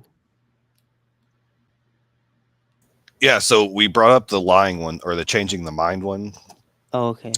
and there's actually a verse I tried to get you guys to go. Is Numbers 23:19. It says, "God is not a human being that he should lie, Uh-huh. not a human being that he should change his mind." Uh-huh. And so in Numbers there, it's saying that God doesn't change his mind. But I knew from the stories in Genesis and in the stories that Mm-hmm. Donnie told, and there's a few other ones, Mm-hmm. that he does change his mind. So I looked at that, compared that to this Numbers verse I was reading. I was like, that doesn't make sense. Because clearly it says God repents or regrets in different spots. And so uh, the answer that you gave us, well, it was just like Moses' interpretation of such things led Well, me to his believe, word choice more, I guess yeah, let's say, which more led me to accurate. believe that I couldn't trust what the Bible was saying anyway, because how could I trust the author of Numbers when they're saying So God does not lie? Maybe that's just his interpretation or word choice, right? this is a quick. I just posted something in the private chat for you. This is literally just a quick Google search. There's hundreds of these kinds of lists out there, but it's a list of 50 things that are contradictions in the Bible with different verses you can quote to. Oh, awesome. I didn't know there was a private chat. Okay. Oh my goodness. A lot of people were texting. Ah, okay. Yeah, Yeah, and there's a bunch more. Yeah, Bart Ehrman is one of those scholars who's actually really studied this in real detail. Yeah, yeah. I heard about Bart Ehrman. I'm thinking of learning more about him. Well, actually, I think I am gonna read like some of his work. He's really smart. Yeah. Yeah, yeah, yes, he is. One of his things that he suggests is, but read all the Gospels side by side. And so Yeah. read the beginning of Matthew, then read the beginning of Mark, then read the beginning of Luke. Those three are called the Synoptic Gospels. They're kind of telling the same story, where John is off Mm-hmm. in the weeds doing his own thing. And you can see, if as you're going through the stories of the Gospels in those three books, the contradictions become more apparent when they pop out if you're reading them side by side rather than one after another. The contradictions will pop out. You said. Yeah, one is Judas's death. Mm-hmm. There's two different accounts of Judas's death. One is that he buys a field, and then in the other version, he gives money to the high priest high or whatever, priest. and they buy Yeah. the field. Mm-hmm. So one is he buys the field, one is they buy the field. One is he splatters himself on rocks and his guts burst open. The other is he hangs himself. And then the one where he splatters his guts, he falls headlong and splatters his guts. Where if you were hanging yourself, you couldn't fall headlong if the rope broke. You would fall feet first. Mm-hmm. And so, like, people try to make these things one story by combining them and call it harmonizing them. Mm-hmm. But it makes the story into a third separate story that's super ridiculous and almost comical, like a cartoon or something, with what would have to happen in physics. Like he'd have to hit a brick or a stick on his way down, which flipped his body, which made him fall head first, and he hit the ground with such force that he exploded like a water balloon. And it just becomes like, I don't believe that really happened. That's so crazy. The inconsistencies, the women who went to the tomb the morning, afterwards, was there one or two, or did they go and get men, or did they discover it? Or there's a whole bunch of inconsistencies in Matthew, Mark, Luke, and John. And these are just the ones that the Bible tells amongst itself. This doesn't even go into the ones about like the timing of them leaving Egypt during the Exodus and buildings that are quoted as being there that historically we know can't have been there. There's just so much, dude. Mm-hmm. Yeah. Yeah. That they're being, and there's no other records of like the Israelites in Egypt. There's no records, There's you would think if there was 50,000 to 200,000 slaves that suddenly just said, fuck you, we're getting out of here. You'd think the Egyptians might make note of that. Right. There's no mention of it anywhere in Egyptian, either in hieroglyphics or in papyruses that were later hieroglyphics later. There's nothing, no mention of the Exodus anywhere. There's another one. Oh, go ahead. Oh, sorry. No, I was about to say I heard about that too. That and I'm still learning. So How long have you been a Christian? well, I grew up, but I grew up in the Christian faith, but I never really took it seriously till probably a couple years ago. Did you just get married or start a family? No, but I want to get married though. That's what made me take it seriously, when I was like, I have to teach this stuff to my kids, and I started actually digging in. And then I was like, what the fuck am I doing? Yeah, well, luckily you didn't subject your children to child abuse. I applaud you did for that. I did for some years, but then I knocked it off. Okay, good. Okay, thank you. Yeah. Well, that's good that you're showing an interest, because there's a lot of people out there who they go through life as a cultural Christian. They're just kind of floating through. They don't really know what the Bible says. They just know the basic story of Jesus dying for your sins and stuff like that. But you go into like Bible stories and you talk about what's actually in the book, and they have no idea what you're talking about. Yeah. And I guess I procrastinate a lot. I try to read the Bible, but I procrastinate a lot. But I have read like almost 15 books. You can get them on audiobook. You can just Yep. listen Yes. to them on audiobook. Are you driving to work during the day or something? Listen to Yeah. a chapter on audiobook. It's an easy way to do it, while you're doing something else too. You can, clean the house or, do laundry and And I listen don't to an know audiobook. I don't know which use version you're YouTube. reading, but I would recommend the New International Version, the NIV. That's considered the Okay. most like useful translation that's like honest to what the actual text says. And that Okay. other than the King James, that's one of the most common as well. Hmm. King James is generally not respected. It leaves a lot of information out. It's tough to read Well, generally, and there it's is a political mistranslations. document. Yeah. It's a political version of the Bible. The NIV, NWT, New World Translation, I think is the other one. Is it? Yeah, and then there's the American Catholic Association, which is pretty honest as well. Yeah, that one's pretty good. I recommend the Tacos Channel endorsed version of the Pigeon Bible. The Pigeon Bible. Hawaiian Pigeon Bible is very good too. I don't think I'll be reading that one. I No think that offense. I think that No gets offense to closest to the Tacos. actual words of Jesus. Probably. No offense, I won't be reading that though. No, it's a fun one. We're having fun here. Yeah, no worries. Okay. Shoots, brother. Yeah, well, I guess well, thank you for having me on. This is actually my very first live. It's been fun. Well, it's It good was- to have you. Yeah, it was wonderful speaking with you, Manny. Yeah, Thank you thanks for for stopping coming by. up, man. And Yeah, if you got man. more questions, if you have questions, come back and ask. We'll be happy to explain further. Okay, for sure. Been a Do the great best of guest, our man. ability. All right, thank you guys. Bye bye. Take care. Take it easy, man. Have a good one. How do I leave? Oh, I see it. Bye-bye. Bye.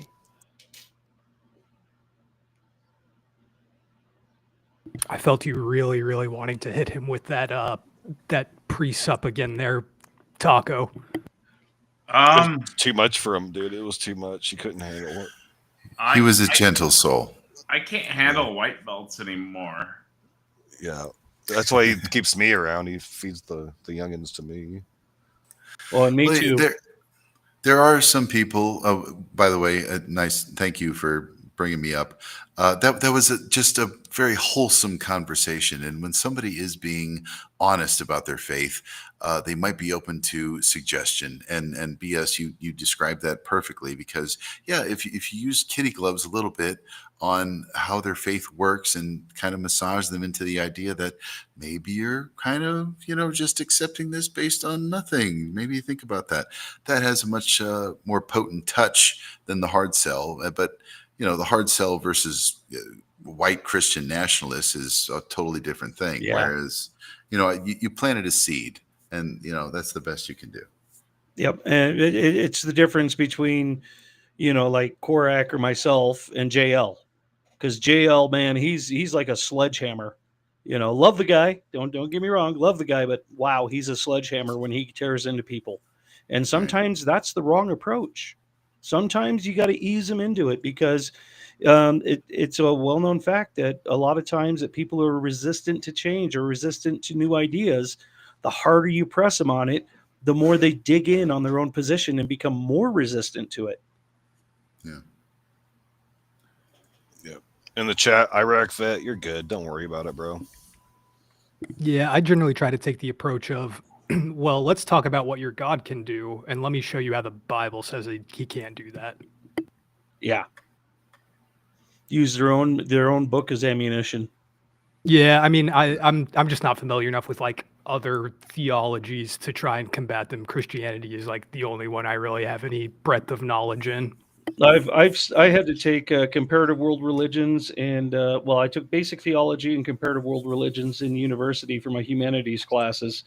So, and I've read a lot on a lot of the other ones. I've read a lot of the Vedas. I've read Norse mythology, the Tao Te Ching, different Buddhist texts. So there's a bunch of weird shit out there. And I'm honestly not opposed to any of it if you keep it to yourself. But if you're going to throw it in my face and start telling me that your worldview is the only correct one, we got problems.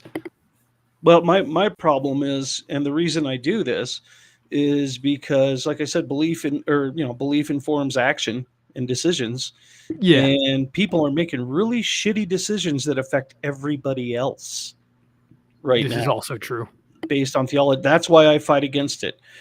Personally, I'm an apatheist. I don't give a fuck on a personal level about theology or religion. I don't care.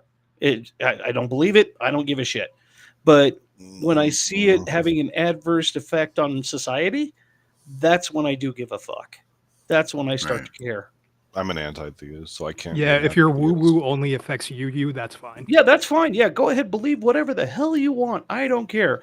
But if No, you try and use politics and social constructs to enforce it on others and make other people's lives shitty because of that, Well, yeah, that's not I don't cool. know. so yeah, I think BS and I don't want to speak for him, but I think we're in alignment on here.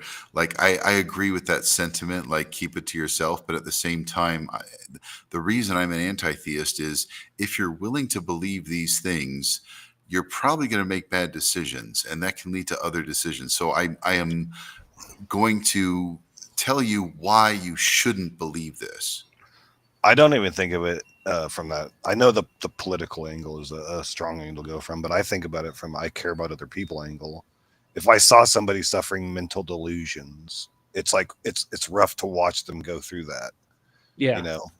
And so it might not be the they're going to affect me with their bad decisions thing. It's like I have empathy and be like, if I can possibly help these people not have hallucinations or delusions or whatever they're suffering through, like my heart tears at that. And in a way, it's almost being a therapist, which is fucking shitty to say, but you try to reason them back in the real world for them because it makes them and their life. No, I agree. I'm the same way. I mean, I hate to see people, that suffer needlessly because of bad belief. Right. Yeah. And just replace God or Jesus or Allah with a leprechaun. If somebody told you, yeah, well, I go about my business, I pay my taxes, I go to work, and I believe in a leprechaun, you'd be like, okay, something's wrong there. And that's the difference. I find that holds logically true. Like most people can make that jump, but then you try and reel it back into their beliefs. And from their perspective, like you'll get one of two answers. Either, well, yeah, but I have XYZ grounding to make my thing more believable than that. And it just usually isn't useful to use that reductio from my Well, perspective. You have to use the But right it- language. But it still pinpoints the problem. They can find that flaw in every other ideology, but their own. Confirmation bias. Yeah. Missing Right. Mod in chat is someone I've been working on for a while. She thinks she's working on me, but really I'm working on her. Dude, she's already an atheist. She's just in denial about it. I'm trying to get her over that denial hump. She just doesn't realize she's an atheist yet. It'll set in here She soon. had that one Dogman hallucination, but other than that, she's an atheist, right? Yeah. No. Well, just the idea all right, I don't want to thank anyone for anything. I thank people all the time. They are people that I can demonstrate exist. When I get my groceries, when I get my Uber, when I see my neighbor and she helps me take out my garbage, I thank them all the time. There are plenty of people that I thank. The key word here being people. I can demonstrate they exist, and I am nice to them when they do something nice to me. I have no reason to thank anybody that I cannot demonstrate exists. Yeah, and with our last caller, it was difficult for him to even expound on what exist means at that point, Oh yeah, what is reality, man? What is truth, Yeah. dude? Like fucking, I don't have time for that shit. I still got to go to Target. What if DOG really meant God? Oh, sorry. Yeah, you guys are all backwards, living in a dog world. Yeah, bong rip theology. All right, I have to go to sleep, guys. This was fun. Yep. Good chatting, everyone. Thanks for hanging out. Yeah. I dipped in at just the end. Oh well, it was good hanging out with you Yeah, guys for dude, like 10 minutes. I've been streaming all day, man. I know. We're on different schedules. I'm more of a night shift guy. Like my shift just started. I just finished my first live stream for the night. Oh, nice. Yeah. You guys ready? Yeah. Go for Let's do it.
We're still here. I was just playing the song. All right, let me do the end scene now. Thank you, everyone, for watching the show. You're all appreciated. I'm going to go sleep now. Get wrecked, nerd. Got fucking dominated, dude. Absolutely dominated. You guys all have a good morning. Thank you for watching. I'll see you guys all tomorrow.